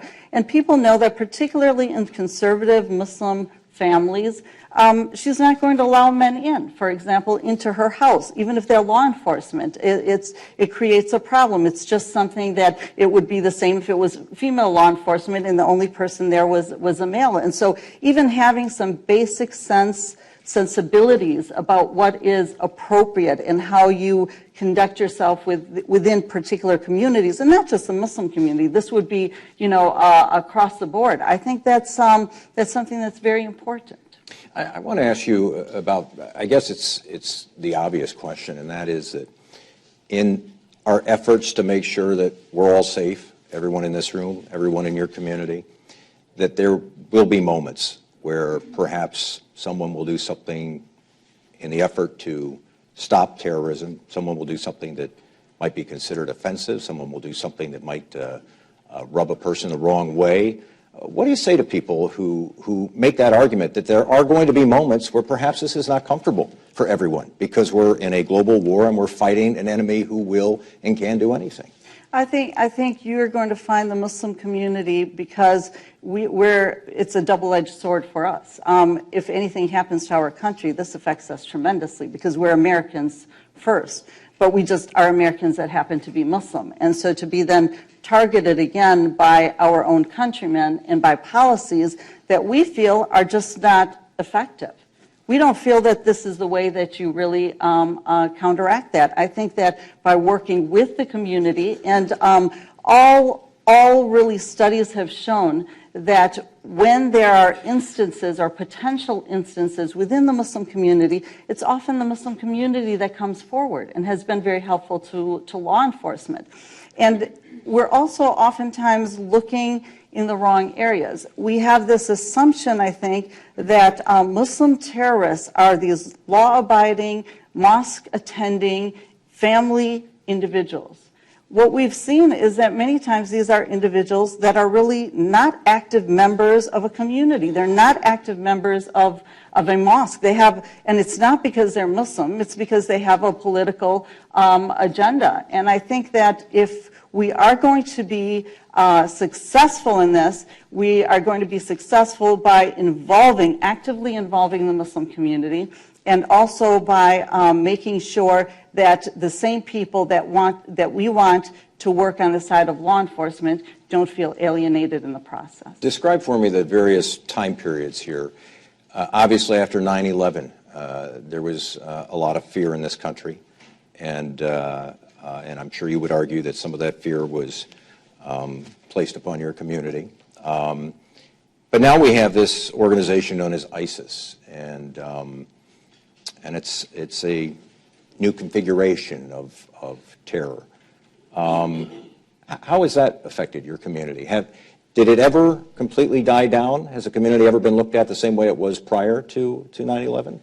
Well, it's really very interesting. I think what happened after 9/11, to his credit, President Bush, within 5-6 days after the attacks 9/11 stood in a mosque and said, don't let these attacks divide our country. The Muslim people and the Muslim community are individuals that are law-abiding. They are physicians, they're lawyers, they're educators, they're members of the community, and don't play into the hands of terrorists by allowing this to divide us. And so, although there was, of course, a lot of policies and a lot of fear, but we also started to see goodwill from many within, particularly the peace community, the civil rights community, the faith community. I think that what's happened afterwards now, particularly because of a lot of the political rhetoric that's taking place right now, I think that this is probably the worst time for the Muslim community, definitely. And, a lot of times people always say to me as a speaker that goes out to speak about ISIS, and I know this is not a political presentation, but you cannot talk about ISIS without also being political. I always say, where was ISIS? Has anyone ever heard of ISIS before our invasion of Iraq? And so, too often as Americans, our sense of history happens to be, kind of like starts with what we had for dinner. And we forget to sort of, go back a little bit and try to understand how things happen. And so, yes, ISIS is a threat. I don't think it's as big as a threat as we think here in the United States. I think it's a much bigger threat for the people that are living overseas. But this, again, ISIS not only affects us, but now this is a problem for many people. We have in Milwaukee here, we have a slew of Syrian physicians whose family members are sitting in Syria. There's been a horrific war going on there, and they want to try and get money to their families so that their families can survive. Now suddenly they can't send money to their families because, is it going to ISIS? We have the same situation with Palestinians. We have the same situation with Iraqis. We have the same situation with Afghanis. So definitely this is all affecting the Muslim community, because for a community that has a significant number of immigrants that feel a responsibility to help, their families overseas, now because, again, of policies and where is money going, there's no set way to know, to find a way to really be able to get money to them without eventually being looked at as, are these people funding terrorism? I think it's safe to say we live in political times, and I guess I will ask one political question here, and it's about things that have been said during the campaign year, and we're familiar with the presumptive nominee Donald Trump's comments about not wanting Muslims to enter the U.S. But Ted Cruz, who won the state of Wisconsin by a substantial margin, said back in March that we need to empower law enforcement, I'm quoting now, to patrol and secure Muslim neighborhoods before they become radicalized. He said that we can no longer afford political correctness. What's your response to that? What are you thinking about as this election year plays out? I think that's very interesting, because I think that what needs to be done is people need to go into those scary Muslim communities and see what is going on in those Muslim communities. I think, again, this is political hype. It's scare tactics. And as a Muslim, I don't find this unusual. I think this is just part of our nation's history. I'm not a lawyer, but we're sitting in a room full of attorneys and lawyers that have studied our nation's history. We have a significant history of intolerance against community groups, throughout our short history, whether it's Chinese exclusion acts, Japanese internment camps, our treatment of African Americans, even the prevention of American Indians being able to practice some of their religious practices until very, very recently. So I just see this as being really a continuation of that history of intolerance. And what's always happened is that then you've got really good people of conscience, that come up and come to the forefront to stand up against that. Here's my final question. You've got, what, 4 boys? I've got 1 daughter and 4 boys. Okay, 4 boys and 1 daughter. What do you tell them about being Muslim in America today? It is very tough. I think because they were all, again, I was raised in America. My children were all born here. They see themselves as American. And when things are being said about their religion or about their ethnic heritage, of course, it's very troubling to them. And it's a form. I see this as a form of bullying. And it's coming at all levels of society. But what's important is I go back again to our nation's history, and I talk to them all the time, really about the different communities and the groups of people that have suffered, the Martin Luther Kings of this country, and the Rosa Parks of this country, and all of these individuals, and how they were able to eventually overcome that. And I put it in the context of this is really about building your character, and it's your job as an American to help America find its way where it really should be. Okay, let's take some.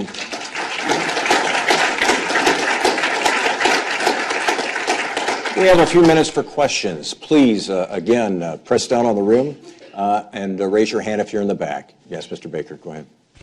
So we talked a little bit about ISIS. ISIS has a very aggressive and reasonably sophisticated approach to trying to use social media to radicalize people in place, to carry out attacks in place. How much do you worry about that, and what do you think your community and what do you think the government ought to be doing about it? I think that's very interesting, and as someone that is involved in these types of things, I've been studying it actually very carefully.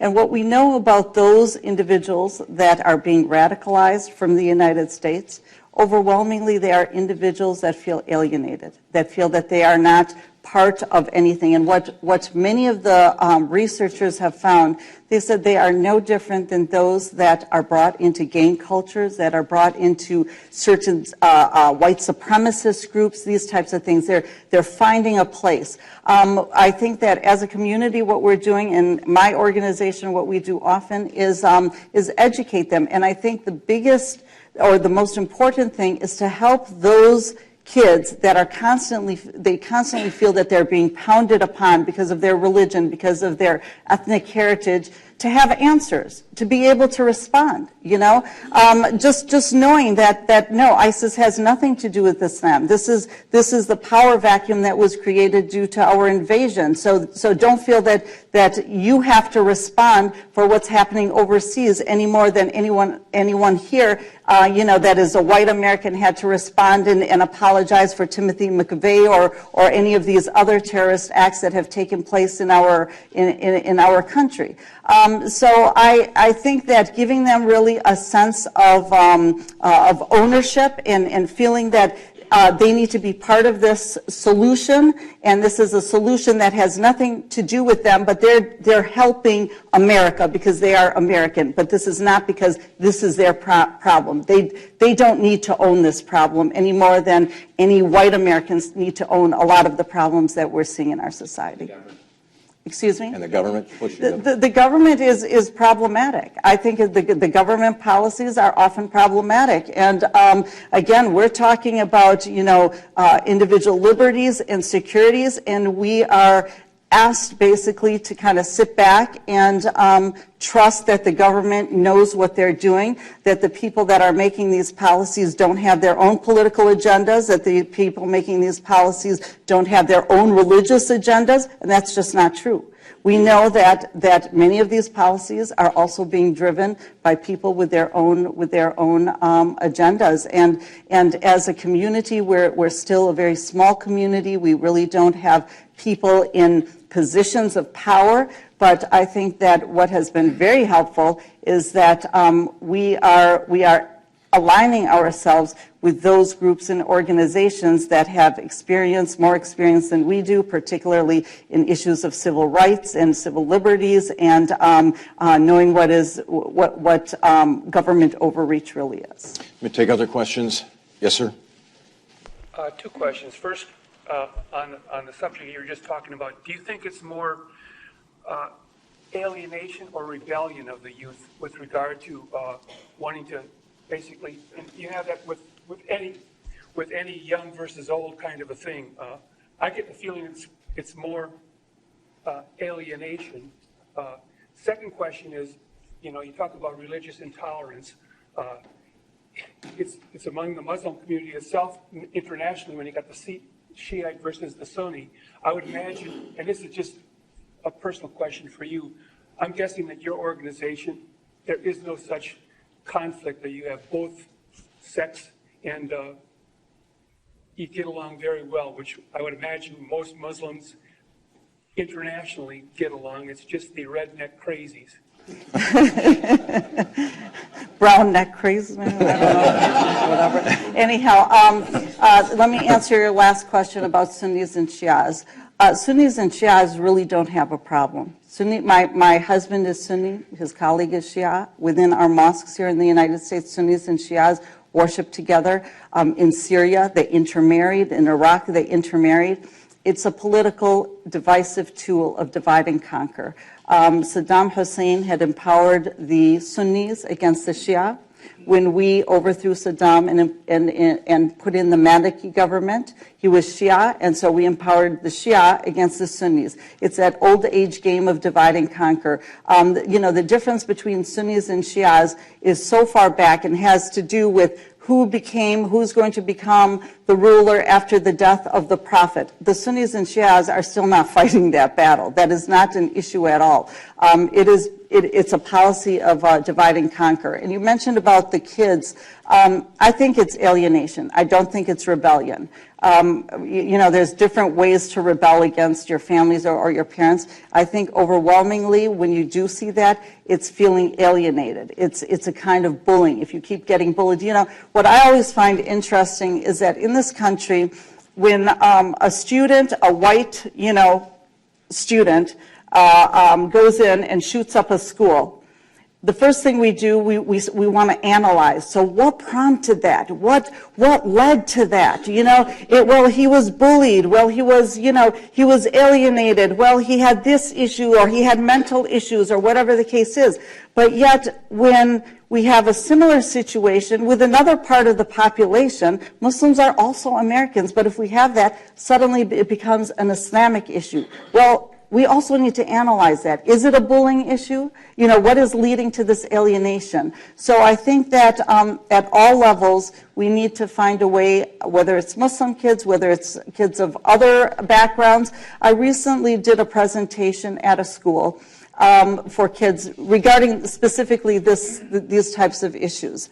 I was astounded at how many Chinese and Hindu and African and other children that were not Muslim came up and thanked me, and I got calls from some of their families thanking me. They were not Muslim, but because they're not part of the main kind of representative group in society, there are many times that they themselves feel alienated. One final question, and then we'll take a break for lunch. CJ. Thank you for your insight. It's been very helpful. Some of the issues you've raised, are they unique to America? Just kind of put it a different way. Are Muslims treated better or worse in London, in Paris? I think that's a great question. I think in general we're dealing with two different Muslim populations. The Muslim population in the United States is overwhelmingly those individuals that came for higher education or better economic opportunities because they were in a position of higher education. And so according to Pew Research, the Muslim community comes right behind the Jewish community as far as education and affluence. The European Muslim community is a little bit different. The European Muslim community, many of them are basically, they were the subjects of their colonialist rulers. And so, for example, in France, in some of these areas, these are oftentimes people that were brought in as lay workers. And they continued to live in ghettos. And even their children were born in some of these European countries and don't have the same opportunities, which is not the case in the United States. In the United States, I have the same opportunity as anyone else, even though there might be those that would try to prevent that. But in general, the Constitution is on my side, But the situation in Europe is a little bit different because there's clear racism in Europe. I want to say that London and these areas are not, they have many more opportunities than those in other European countries, particularly France. I think France has suffered some of the things that they've suffered, unfortunately. If anyone wanted to study it, would realize it's also traced back to their treatment of many of the North Africans within their society itself, unfortunately. I'm going to wrap things up there. I think I'm going to bring Dean Kearney up here to lay out the luncheon plan, and he'll also act as the promoter of our final section today, which is should be incredibly interesting. So, Dean, I'll turn it back over to you. Before I do that, thank you to Janan Najib. Thank you, Janan.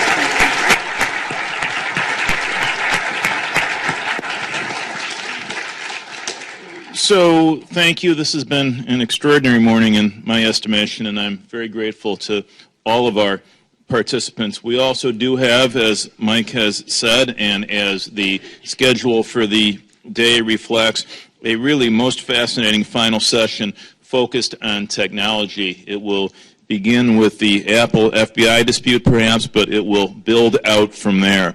That will begin in a half hour, and we will be finished by 1:30 p.m., as the schedule says, if not before. I believe that we have established our credibility on that sort of thing, which is really quite rare among academic conferences, and partly that's due to all of you. So without more, there is lunch available in the Zilber Forum. The line, I'm focused on the details. You'll forgive me, should be two-sided, so we will move it along. If at 12:34 you're not finished, bring your lunch back here and finish it. Thank you. Okay, if people could please go ahead and sit down, we will start up for our final session of the conference. Thank you. This final session will explore the intersection or even conflict between the interest in national security and technology. Many of you have some basic familiarity with the Apple FBI iPhone dispute arising out of the mass slaughter in San Bernardino. But there's so much more to this conversation about encrypted communications and data and the like. Joining us today for this conversation are Alex Abdo and Stuart Baker. Alex Abdo is a staff attorney in the American Civil Liberty Union's Speech, Privacy, and Technology Project. Before coming to the ACLU, he was an attorney with the National Security Project. There he was involved in the litigation of cases concerning the Patriot Act, the Foreign Intelligence Surveillance Act, and the treatment of detainees in Guantanamo Bay and Afghanistan, among other places. Stuart Baker is a partner in the Washington, D.C. office of Steptoe and Johnson. He returned to that law firm after 3.5 years at the Department of Homeland Security, where he served as First Assistant Secretary of Policy. Mr. Baker's current practice covers national security, electronic surveillance, law enforcement, export control encryption, and related issues, among many other things. Our format for this session, as with some of the others, will be a bit different. Mr. Abdo and Mr. Baker will each take about 7 or 8 minutes to offer their perspectives on the intersection between national security and technology. This will then lead to a conversation between the two of them, perhaps based on a few suggested questions that we have given them. And then at some point, I will come back to the podium with an eye toward fielding some of your questions. So please welcome Alex Abdo, who will speak first, and Stuart Baker. Thank you.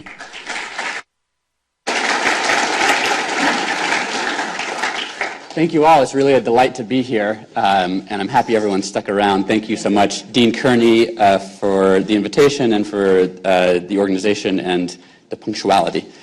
So this is an unmoderated conversation between Stuart and I, led off by a few minutes of reflections on the Apple versus FBI conflict.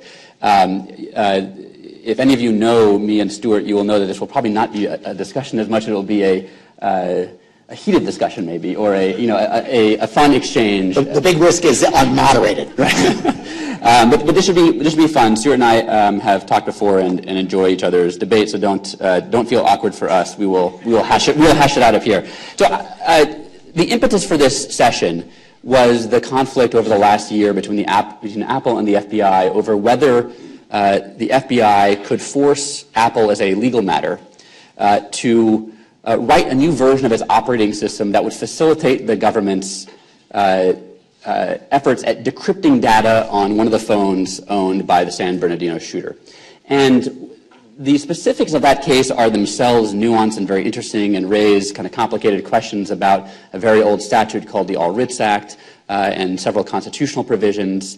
But more importantly, I think, than the particular dispute over that phone and that legal authority and that demand is where the Apple FBI dispute falls in the history of the wars over encryption in this country. And that's where I'm going to focus my remarks at the beginning. I think we'll kind of float back and forth between talking about Apple specifically and encryption more broadly. But I want to focus on encryption more broadly because it is it is something that has been utilized in this country since the founding, and it is something that we in the 90s, late 80s had a very public policy debate in this country over whether the government would allow individuals to use so-called end-to-end unbreakable encryption, or at least not very easily breakable encryption. There was that debate in the 90s, and now we are having that debate once again. I think it has been brewing for some time for those following the debate in D.C., but Apple versus FBI really brought it back to the mainstream. And the debate it has largely occurred because of the claims being made by the FBI and others in portions of the intelligence community that the Internet is going dark. And the argument is that as encryption becomes more and more widely deployed on the Internet and in other technology devices, the government's investigative authority is being shut off, not as a matter of law, but as a matter of technology. And that has set up this renewed crypto war, Crypto Wars 2, if you will, or maybe the continuation of Crypto Wars 1 from the 90s. And that's what I want to respond to. So I want to make 3 points, and then Stuart will I'm sure take issue with all 3 of them. The first point I want to make is that the premise of the argument that we need to weaken encryption because the Internet is going dark is false. The Internet is not going dark. We live in what some have called a golden age of surveillance. Never in the history of our country has the government had more access to more information more readily about every single one of us than now. The government can, with the flip of a switch if it wants, subject to appropriate legal authority, obviously, learn where you are, learn your every Confederate or friend, learn where you have been in the past, learn everything that you have purchased in the last period of time. And they can do that all very, very easily from the comfort of a desk within their respective agencies. And we all facilitate that. Most of you are probably carrying very sophisticated tracking devices in your pockets right now or your purses, devices that allow extraordinarily invasive searches to be conducted, again, subject, in most cases, to appropriate legal authorization. And so I think far from being dark, the history of intelligence surveillance right now has never been brighter. And I think the simple proof of this concept would be to ask anyone in a local law enforcement office or at the federal government whether they would prefer to have the capabilities of surveillance technology today, but with encryption, or the surveillance tools available to them in the 1970s, before modern encryption really first had its roots. And I suspect that most people, and maybe I'll ask you this, Stuart, maybe you can answer it as part of your remarks, which of those 2 you would choose? And I suspect I know the answer, but you surprise me frequently, so maybe I don't. So that's point 1. Our lives have never been more transparent to government before, and encryption does not fundamentally change that. It is about reclaiming a portion of control over our data that we have historically had, that we have been losing both to private companies and to the government. But it does not fundamentally alter the government's ability to conduct surveillance.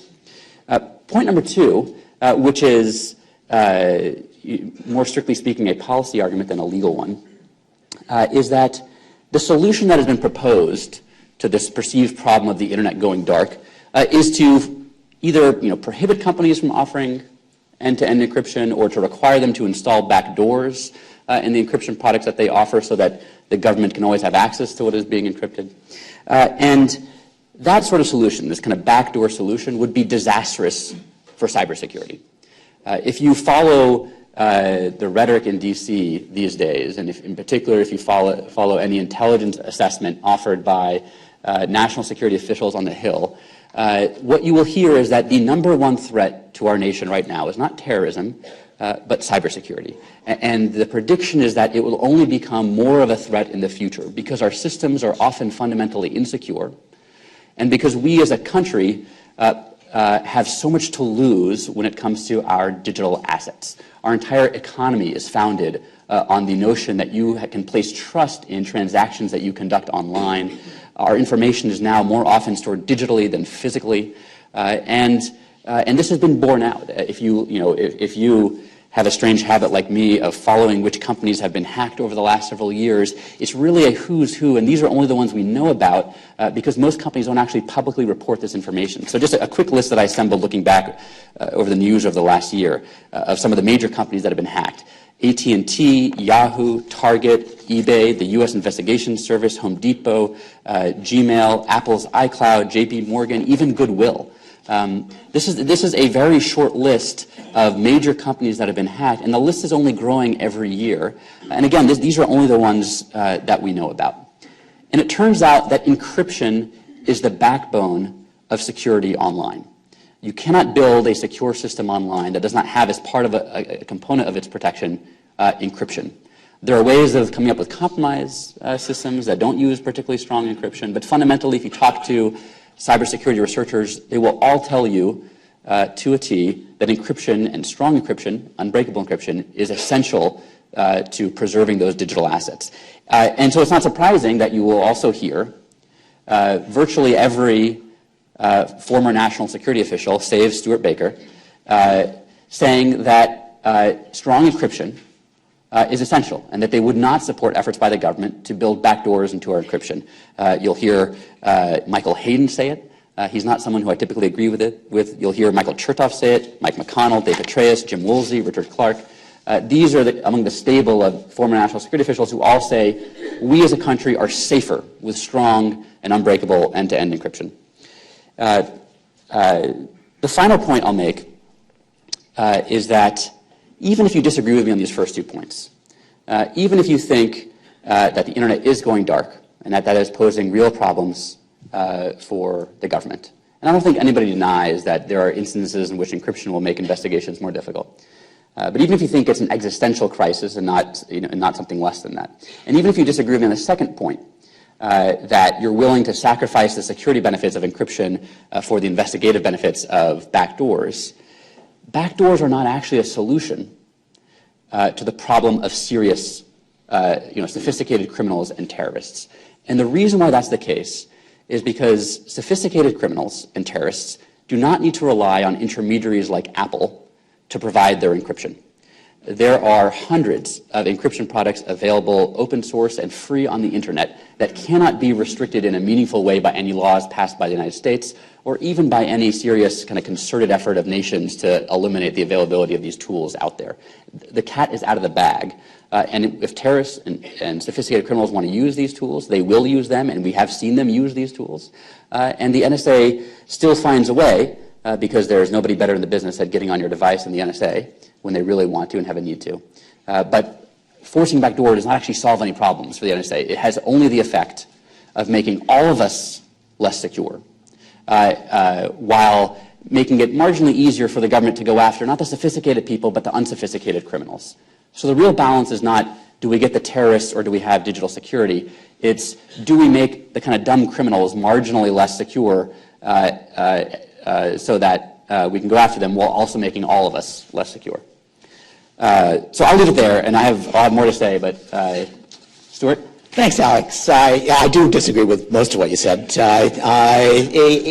I should start first with a plug. I talk about this stuff every week on the Steptoe Cyber Law podcast. It has news updates and then a lot of opinion and an interview. And at least half of America finds that they can take it to the gym and it gets their heart rate going without actually exercising. So I recommend it to that half in particular. I fought in the first crypto war. I feel sort of like a veteran of World War I who's just discovered, they thought it was the Great War, and now he's discovered he's just a veteran of World War I. And I believe I'm the only person to have actually gotten a genuine Defense Department medal in the first crypto wars, and certainly PTSD. What that war was about is slightly different, I think, and was won for slightly different reasons than Alex suggests. It was a fight over export controls, in which the NSA wanted what the FBI wants today, which is good crypto for good people, bad crypto for everybody else. And they had no doubt about where to draw the line. It was at the U.S. border. Good crypto inside, everybody gets it. Outside, sell them crypto that is okay, but that we can deal with. That effort to hang on to export controls on encryption and to say how good is good enough, is 40-bit keys or 56-bit keys good enough, fell apart because there was no good way to draw a line and say this crypto is good enough for ordinary people and still breakable by the government. We could not find a way to do that. And because, for the reasons that Alex said, Silicon Valley came in and said, a Microsoft guy said directly to me, he said, this is the dawn of the Internet. We were still using Unix on the Internet. And he said, we're going to have crypto in your toaster before you're done, as part of building security and ensuring people that they can use the Internet securely. Crypto is the crucial building block for Internet security, and if you will just let go of export controls, we'll secure the world. We'll secure the Internet for you. So how's that working out for you? I think encryption has been as oversold as the worst 19th century snake oil. Yes, it's important. No, it is not going to solve all our problems, because if it could, it already would have. There's been no effective controls on encryption for 25 years, and in that 25 years, things have only gotten worse. So the argument that you need to take hands off of encryption in order to ensure security is simply making an argument that's not proven by the facts that are staring us in the face today. The second crypto war is different because it's still the same idea, good crypto for good people, bad crypto for bad people, but the line that the FBI would draw is what you'd expect from law enforcement.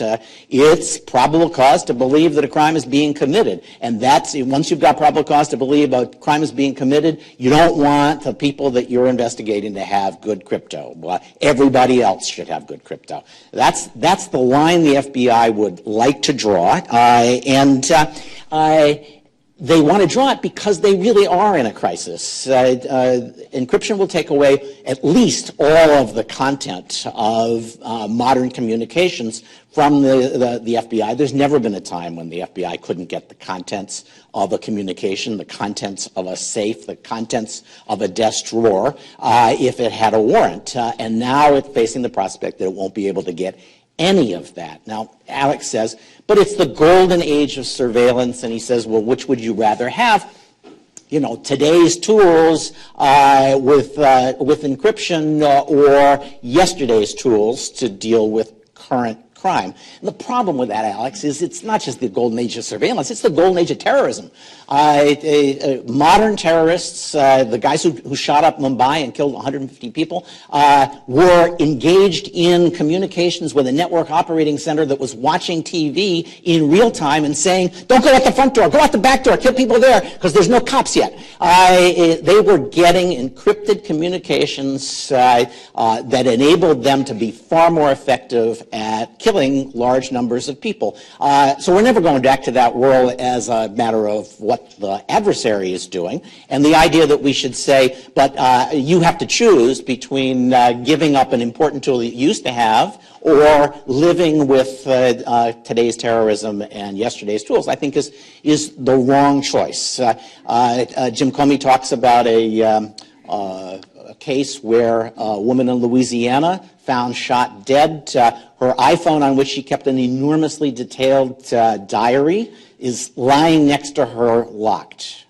And the only clue is going to be on that iPhone if there is a clue.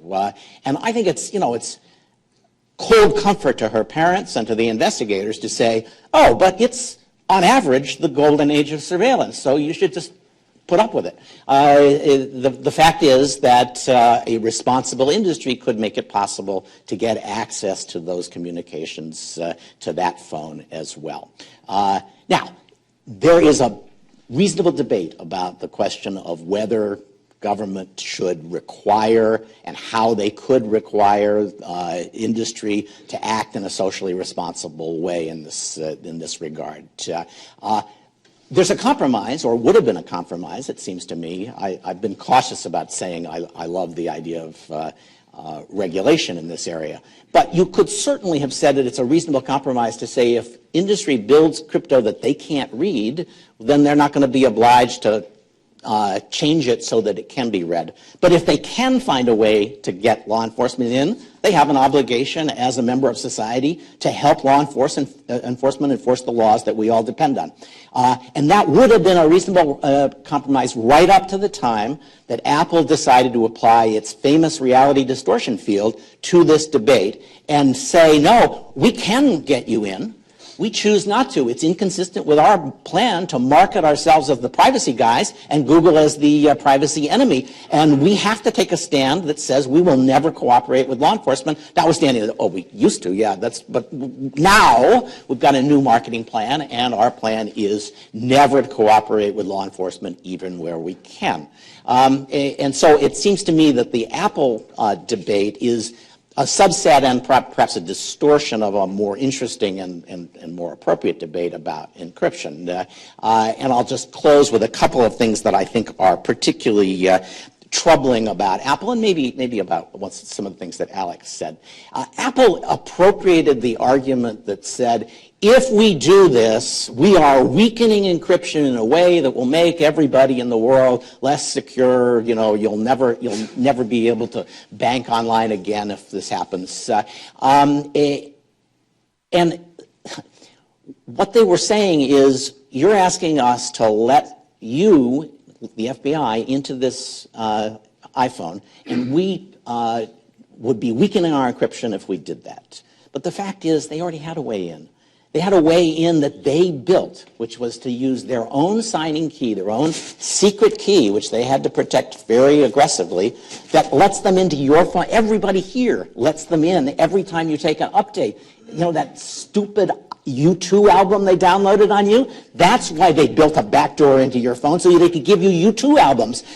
You know, on the whole, I would rather they had built a backdoor in to solve crimes. And they can use that tool to carry law enforcement in when they are satisfied that law enforcement has a justified a basis in law for getting in. They just decided they didn't want people, you know, wearing uniforms and mismatched suit jackets hanging around their campus waiting for them to let them into the woman in Louisiana's phone. And so they just said, we're not going to do it. Their other argument, the one that I'll close on that I found particularly galling, was the argument that said, oh my God, if we do this for you, the FBI, you know, bad governments will start using this tool to get into the phones of dissidents and the like. This from a company, and if you want to read this with more snark than I'm giving it, I wrote an article for the Washington Post called Deposing Tim Cook, in which I asked him some of these questions. They had already said to China, which is certainly an example of a repressive government that we wouldn't want to see having access to everybody's phones, they had already installed in every iPhone they sold in China an encryption chip that had an encryption algorithm that had been written by the Chinese security services. You know, I'm sure it was secure against everybody except them. And they installed it everywhere, and they just dummied up about it until they got caught. Then they moved all the data for all their users inside China in the cloud. Where? To China, where it will be easy for the Ministry of State Security to get access to it using Chinese legal authorities. And they dummied up about that, too. And this I haven't been able to confirm, but no one has certainly denied it at Apple. There are strong rumors around that they actually built a channel for wireless communication outside of standards to every chip sold in the iPhone, so that you could actually, if you're the state security officers, log on and have an exchange with any iPhone you chose that the iPhone owner didn't know about. And they did all that voluntarily and in the dark. And then they had the gall to give us a lecture about how if they let the FBI in response to a warrant and an All Writs Act order, that they would somehow be weakening the encryption of the global commons. Their arguments simply are hypocritical in the extreme. So you can feel however you like about the debate over encryption, but I have to say there is really almost no justification for the position that Apple is taking, but for their desperation to make us pay $200 more than the phone is worth because it's so privacy protective. So maybe we'll just go back and forth a few times. Actually, there's a lot for us I think we both said that we might want to respond to, and I'll try to limit myself to a couple of things. Just one quick word on Apple before going back to the general conversation. I think for some overlapping reasons and some very different reasons than you that it's not the best framework through which to kind of have the encryption debate. But a number of the things that you've accused them of, I think they've specifically denied in congressional testimony. But I don't know. I don't have all these facts. I think they specifically denied giving access to the code. And I think they also said they've denied building a back door for any foreign government. But maybe I'm not parsing it properly. They just installed somebody else's back door. Well, yeah. You should look at the facts, and you should look at Stuart's post. We haven't written a post about it. It is entertaining. The only other thing I'll say about Apple is this, because I'm not here to defend Apple. Although you have in the past seemed troubled by a motivation of Apple's being customer goodwill, and I actually think that's a feature of our system. I actually think that it is a good thing when companies are responsive to their customers' demands, even if their customers perhaps don't fully appreciate what it takes to secure their devices. There is a demand right now. There is a market for privacy, and companies are trying to capitalize on that, and I think that's a good thing. You may want Apple to be beholden to the government. I want them to be beholden to their customers, and if you perceive that to be capitalizing on a market, I think that's a good thing. But I want to leave Apple now for a minute. So I want to respond to just three other things. Before you do, could I just one question? Would you support the idea that Apple should actually be required to disclose exactly what they've done for the Chinese government? I think it'd be helpful, yeah, sure. Yeah, I do too. Yeah. Good. So there we go. We have an agreement. we can call it a day. Okay,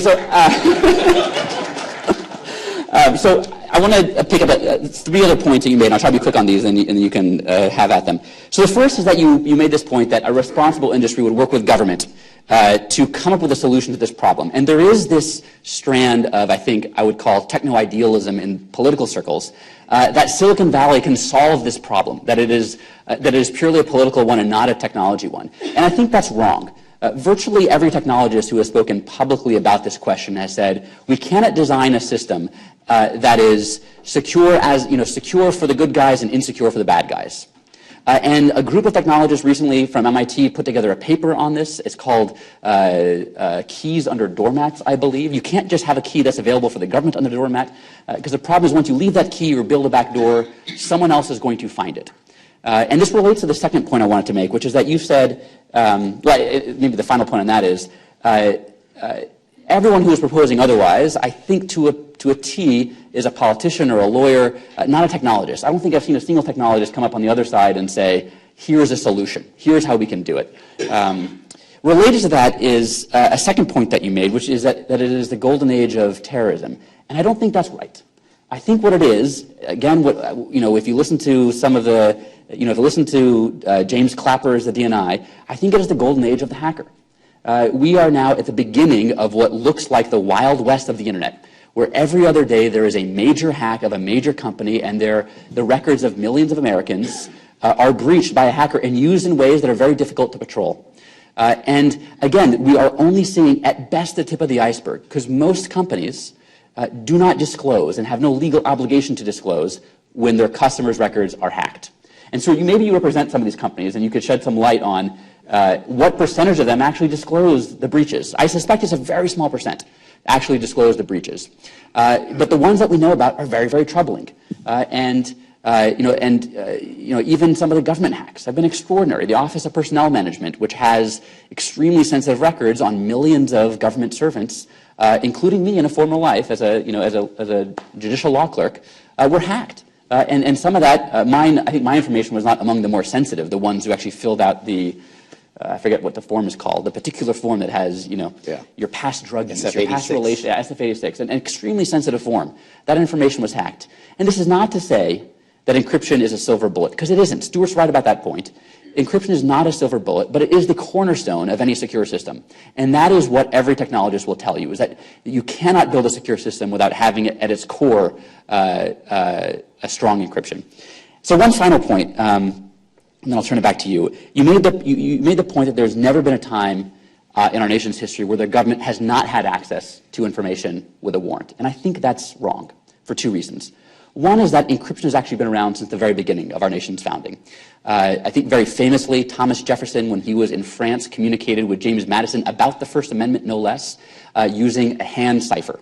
He encrypted portions of his letters by hand to send to James Madison so that only James Madison could use them. And after the nation's founding, because of widespread distrust of the post, many founders of our nation used hand encryption. This would not by any means be unbreakable with a modern computer, but it was effectively unbreakable with the technology at the time. You would have to do pretty sophisticated frequency analysis of those ciphers to kind of break them, which is not something that was really available at the nation's founding. So that's reason one. Encryption has actually been a regular feature of our country since the very beginning, including by the people who had reason to use it because they were the nation's first dissidents. They were the ones who needed protection to make sure that their then radical idea to form a new country and to enact a Bill of Rights was not met with charges of treason.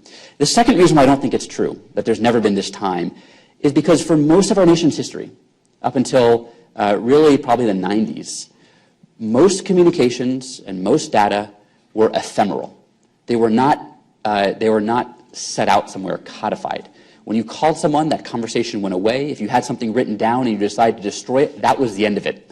Most information was ephemeral in that way, and so was, by its very nature, out of reach of government. And I don't think anyone would suggest that we should do away with shredders, require Microsoft to take away the delete functionality in Microsoft Word, to make everything a permanent track changes versions of your document so that it was always available to law enforcement. I don't think anyone says that we have an obligation as a citizenry to organize our lives in a way that facilitates government surveillance. And the only reason there is nowadays this information to be encrypted and to persist is because we are now recording so much more of it than we ever did. And I think that shift in the balance is important in understanding what role encryption is playing. Because I don't think encryption is playing this fundamentally transformative role. I think it is at best playing, it is allowing people to slightly recalibrate their control over their private data. So let me start by agreeing with you on some of this. It's true, encryption's been around a long time, and encryption by itself probably is not going to make the FBI go dark. It didn't go dark after the first crypto wars when Microsoft went out to put encryption in our toasters, mainly because, and actually what is taking us to the dark side is very large corporations working very hard to build total security and make it a default. Encryption is hard. Doing encryption properly is even harder. And for the first time, Silicon Valley in the last few years has made it its business to make it absolutely U.S. government proof encryption. And that is what is making the FBI go dark. That's why I'm less troubled by the example you gave earlier that said the cat's out of the bag. Yeah, the cat's out of the bag, but if big, sophisticated companies are not making it their business to absolutely U.S. government proof their products, most of the people who use the cat that they find out of the bag are going to get clawed.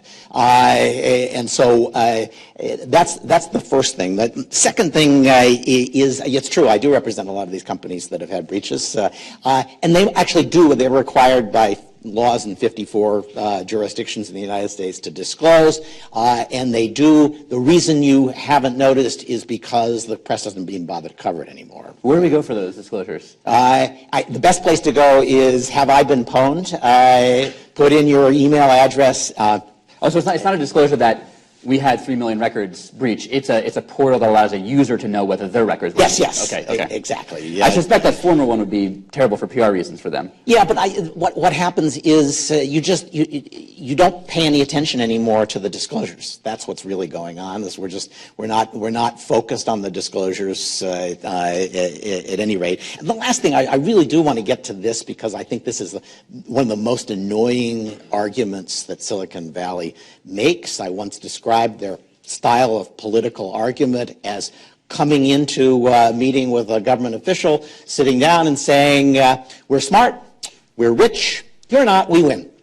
And that the notion, the appeal to authority of technologists don't like this. Technologists say you can't build this, I think is at bottom a suggestion on the part of the technology companies that we just stop worrying our pretty little heads about this stuff and let the Silicon Valley companies run our lives and make our laws. And that is not the right answer, right? And it's particularly wrong in this context because the statement that you can't build a capability for law enforcement into these products without weakening them is as close to a lie as you can get in Washington, which is pretty close.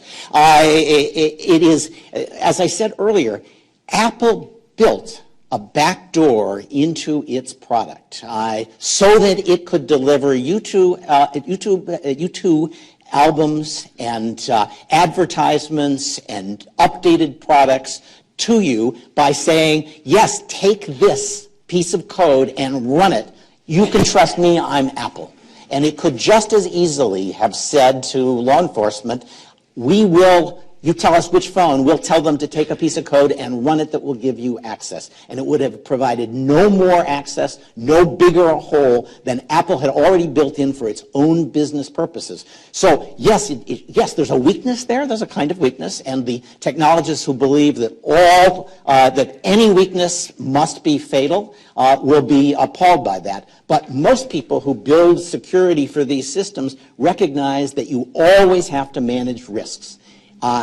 Being able to say, take this code from Apple and install it is bad for security, and it's really good for security, because if you don't update the code on your phone, it is going to get pwned.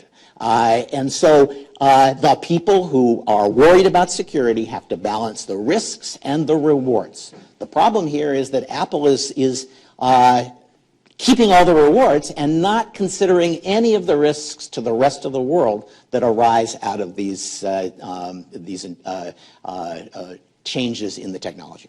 So, essentially what you've kind of proposed toward the end there is that the backdoor that Apple should be required to build is one that traffics on the auto-update feature. It's the one they already have. Which is, they don't have it quite in the same way anymore as you're describing. And the reason why they've moved away from it and why other companies are moving away from it is because hackers are becoming more prevalent, because backdoors have been exploited. Gmail, for example, had a backdoor, an intercept system designed to allow for compliance with lawful wiretaps. I'm not sure that, I've heard that story. I'm not sure it's true. It's been reported in many places. Yes, I know, but I'm not convinced it's true. I'd love to see and this backdoor was exploited by apparently Chinese hackers to discover who the U.S. government was monitoring on Google to discover, probably people in China that the government over there was interested in. There's a reason why they moved away from it, and I think that particular solution, the solution of using the auto update feature to go out, as a backdoor is worse than any other backdoor proposal for this reason. The auto update feature, you may not realize it, is considered in the computer security world to be one of the greatest advances in computer security over the last 2 decades, because it has all of a sudden allowed people to run up-to-date software, because there is nothing less secure than software that is not up-to-date. If you use Windows 95, shame on you. You really should no longer be using Windows 95. It is terribly insecure, and auto-update features are designed to stop that. And trafficking on the trust required for the auto-update system to work by delivering malware through it would destroy its functionality. It's akin to having people delivering vaccines turned into government spies, which is something I think after the Bin Laden raid we decided was a bad policy. But raise your hand if you feel bad about breaking trust with child porn purveyors. It's not about not about child porn Yes, purveyors. it is. You break it for everyone. No, you're breaking it for the people who for whom you have a warrant. That's not true. You break it for everyone. In the same way that after the Bin Laden raid, we as a country recognized that we should not have created the perception that Red Cross vaccine deliverers might actually be there to conduct surreptitious government surveillance because the costs are too high, because communities at risk of excessive government surveillance will no longer take the vaccine. Your argument is that people who will be so afraid that the government might use this auto-update that they would rather subject themselves to the strong likelihood that they will be hacked, and that they don't deserve it if that's the choice they make. I'm sorry. I think that will happen. Yeah. But I want to go to one other quick point before, or 2 other really quick points before fully turning it back to you. One is that, you expressed this, as I said before, this kind of techno-idealism, the idea that technology can solve this problem. And that is just not what technologists have said. When technologists come in and say, sure, we can build a system that has this fatal backdoor, but we can't build a secure system with that backdoor, what they're saying is a technological point. And the resistance to that technological point now has the trappings of the global warming debate. It is a bunch of computer scientists on one side saying we cannot do this in a way that is both secure and allows only the good guys in, and you have a bunch of politicians and lawyers saying I think that you can, you're being disingenuous. It starts to look like the climate change debate. Well, it does in many respects, including a sense that if you were a technologist who said, oh yeah, I think I can do it, you would be shunned by the rest of the community for your deviation from political correctness. But there hasn't even been that in the global warming debate. You've had the dissenters come out. There hasn't been that dissenter in even the technology debate. I beg to differ, but because I hear from them, but nobody is standing Not publicly. I can't think of a single one publicly. Yeah, maybe. But the fact is that the people who are saying that are people who, one, have never delivered a secure system to anybody, anywhere, because they haven't, we all are living with the consequences of that. Second, in real life, there are, for very good reasons, access mechanisms that are built into all of our computers, all of our phones, and they're built in there for reasons that are deemed sufficient by the companies, and we're just stuck with them. And the idea that the companies get to say, I want to do this because I will make more money with that hole, and I will be perceived as a better product, but I choose not to help the government enforce the laws because I don't get anything out of that, is a fundamental misunderstanding of their role in society. So we're getting the hook. I will exercise extreme discipline and restraint, and maybe turn it over to the audience for some questions. Not a hook in any sense. It is simply an opportunity, first, to say thank you because this has been terrific, and second, and more importantly, at this moment, to see whether there are particular questions from the audience with which folks would like you to engage. So why don't we take the first hand there, and then after that we'll take the second hand in the back. Yeah, I'm a Luddite, but I do have this question because I feel both sides here. Isn't there a way, that I can take my phone and have it be designed so that the government can't get in? However, if I get murdered in the parking lot on the way to my car and my phone is lying beside my body, that law enforcement has a way to get into my phone to find out if my diary has any link to my murderer? It seems to me there's got to be a way to do both. Make it secure, but also allow a key to get at my diary. If that key exists in physical form somewhere, the government could subpoena it. They could, execute a search warrant to find it. So I'm not sure you can design that system. Probably the closest you could come is to, if you have a spouse or other trusted one, have them memorize your key. And it would be very, much more difficult for the government to learn that they know it and find it that way. And that might be the closest you can come. But I'm not sure. Do you know of any? But this shows how, in some respects, silly the technologist's argument is. They'd say, oh, if you wrote it down and folded it tight and put it in a secure location inside a safe, inside a bank, it's still, there could be evil employees who would open the bank safe and take it out and find your phone and get access to it, so it's not secure. And I think most of us would say, oh, give me a break. I don't think anybody's going to be able to do that. And maybe the government would do it after I was dead, and maybe I'd be glad they did. But the theoretical flaw is what we're being fed as the reason why we shouldn't accept security that is very good and which also allows the government access. I think their main concern, Stuart, is when you design a single point of failure in a system, which is what a backdoor is, not where you store your password. That's not a single point of failure because everyone's going to store their password differently. But when you design a single point of failure in a system, it becomes an irresistible target to hackers and will eventually be found.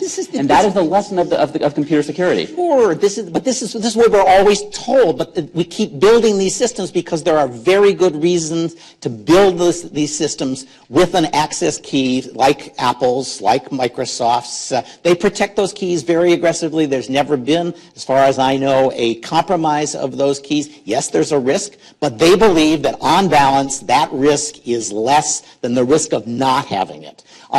Everybody here who works inside a large institution probably has their encryption broken by the institution so that it can prevent the exfiltration of data from the networks. And there's a security risk in that, but the security risk of not breaking that encryption is that you lose everything to the Chinese hackers. So we always are balancing out these risks, and the people who say, well, if I didn't balance risks, then you couldn't possibly have this access, and that's what I choose, are making a political statement, not a practical engineering statement. Let's take the other question, please. Hi, I have a factual question about the San Bernardino case.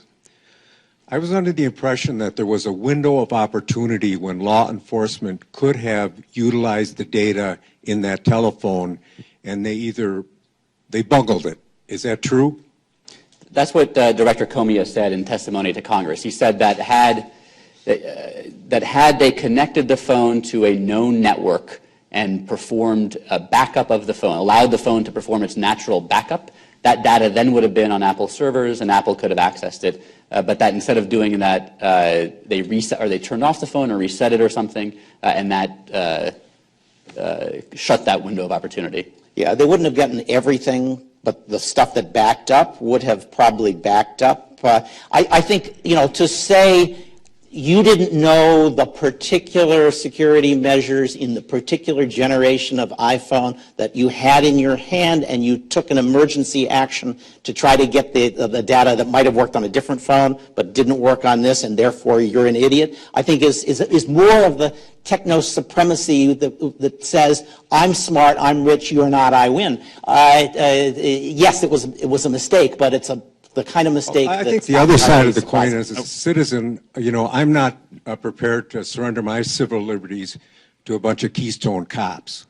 Yeah, that's why I think that's completely unfair. To call them Keystone cops is to say, you didn't do this perfectly. If you had known everything that Apple, which is not really being particularly helpful, knew, you would have done it differently, is to impose a superhuman standard on investigators. No investigators are perfect. Apple actually specifically instructed these agents about this mechanism. Apple told them this is what you should do. And, I've resisted commenting on this before, but Apple was actually extremely helpful in this investigation. The only demand that they didn't comply with was the very last one relating to the Apple versus FBI debate. But up until that point, they provided immediate assistance to the FBI and provided all of the information they had on this phone and helped them come up with ways to access other information. So I think it's unfair of you, Stuart, to characterize Apple as taking a position that they were never going to help the government. The only thing they didn't comply with was this very last demand to write new software for the government. Everything else they complied with. I don't know whether they said you made a mistake, you should do it this way before or after, whether it was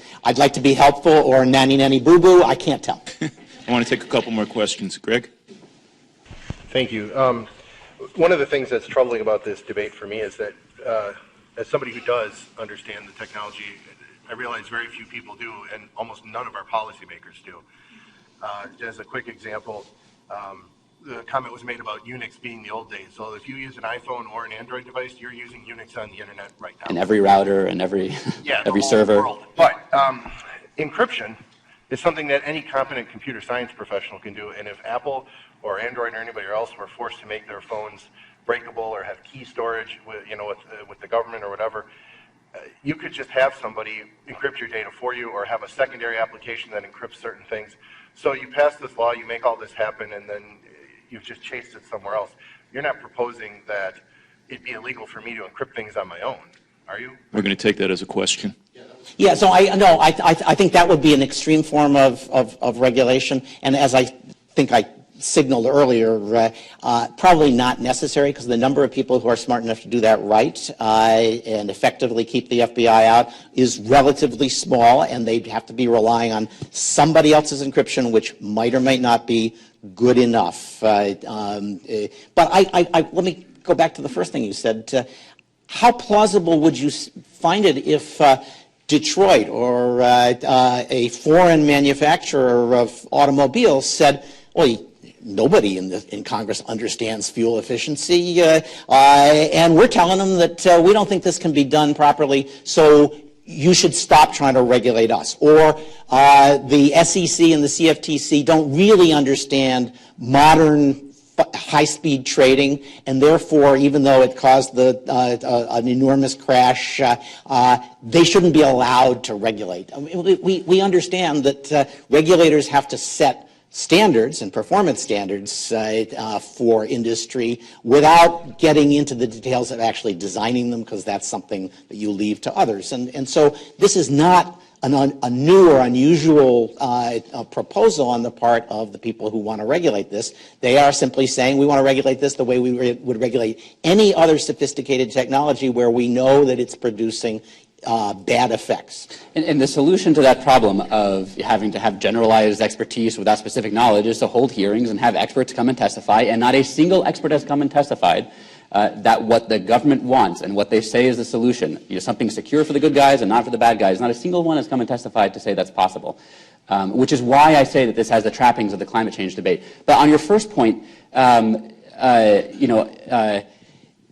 I think it would probably be unconstitutional for the government to prohibit people from encrypting in any kind of manual way their information. And it's one of the reasons why I think that this debate is not about solving sophisticated, investigating or preventing sophisticated criminals from engaging in bad acts, because those people will always have this sort of technology available to them. You can't put the cat back in the bag. Technology is, at its core, mathematics. And you can't shut that down. Jim Comey has talked about the way in which youth are seduced by ISIS on Twitter, using open communication systems and then moving them over to encrypted systems. Those kids who are being brought onto encrypted systems and encouraged to take dramatic action that'll ruin their lives and perhaps others are not crypto masterminds in a position to encrypt their stuff on their own. They've been given the tools by commercial providers who are using it for everybody, and that's what makes it so dangerous. It's easy for an individual middle schooler to get access to this and prevent anybody from reading the contents of the communications that they're sending. So I think we're going to leave it there unless there's any last 1-minute thing that either of you wishes to say. Okay, so thank you very much.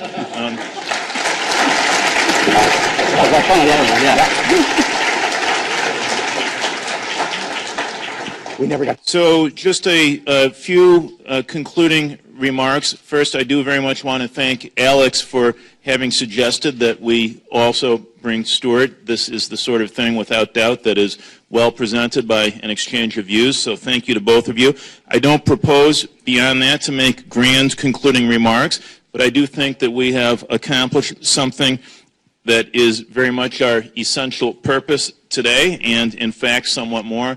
That is, speaking for myself at any rate, I know a very good deal more about the government programs, the regulatory oversight, the distinction between federal and local capabilities, the extent of judicial involvement, the possible future of the government programs, the particular concerns of one minority community, and the emerging conflict between law enforcement and private commercial interests. That's a lot, and that's not the extent of it. And so for all of this, I want to thank first all of our participants in today's program, both those from afar, including Stuart and Alex, and those from near at home.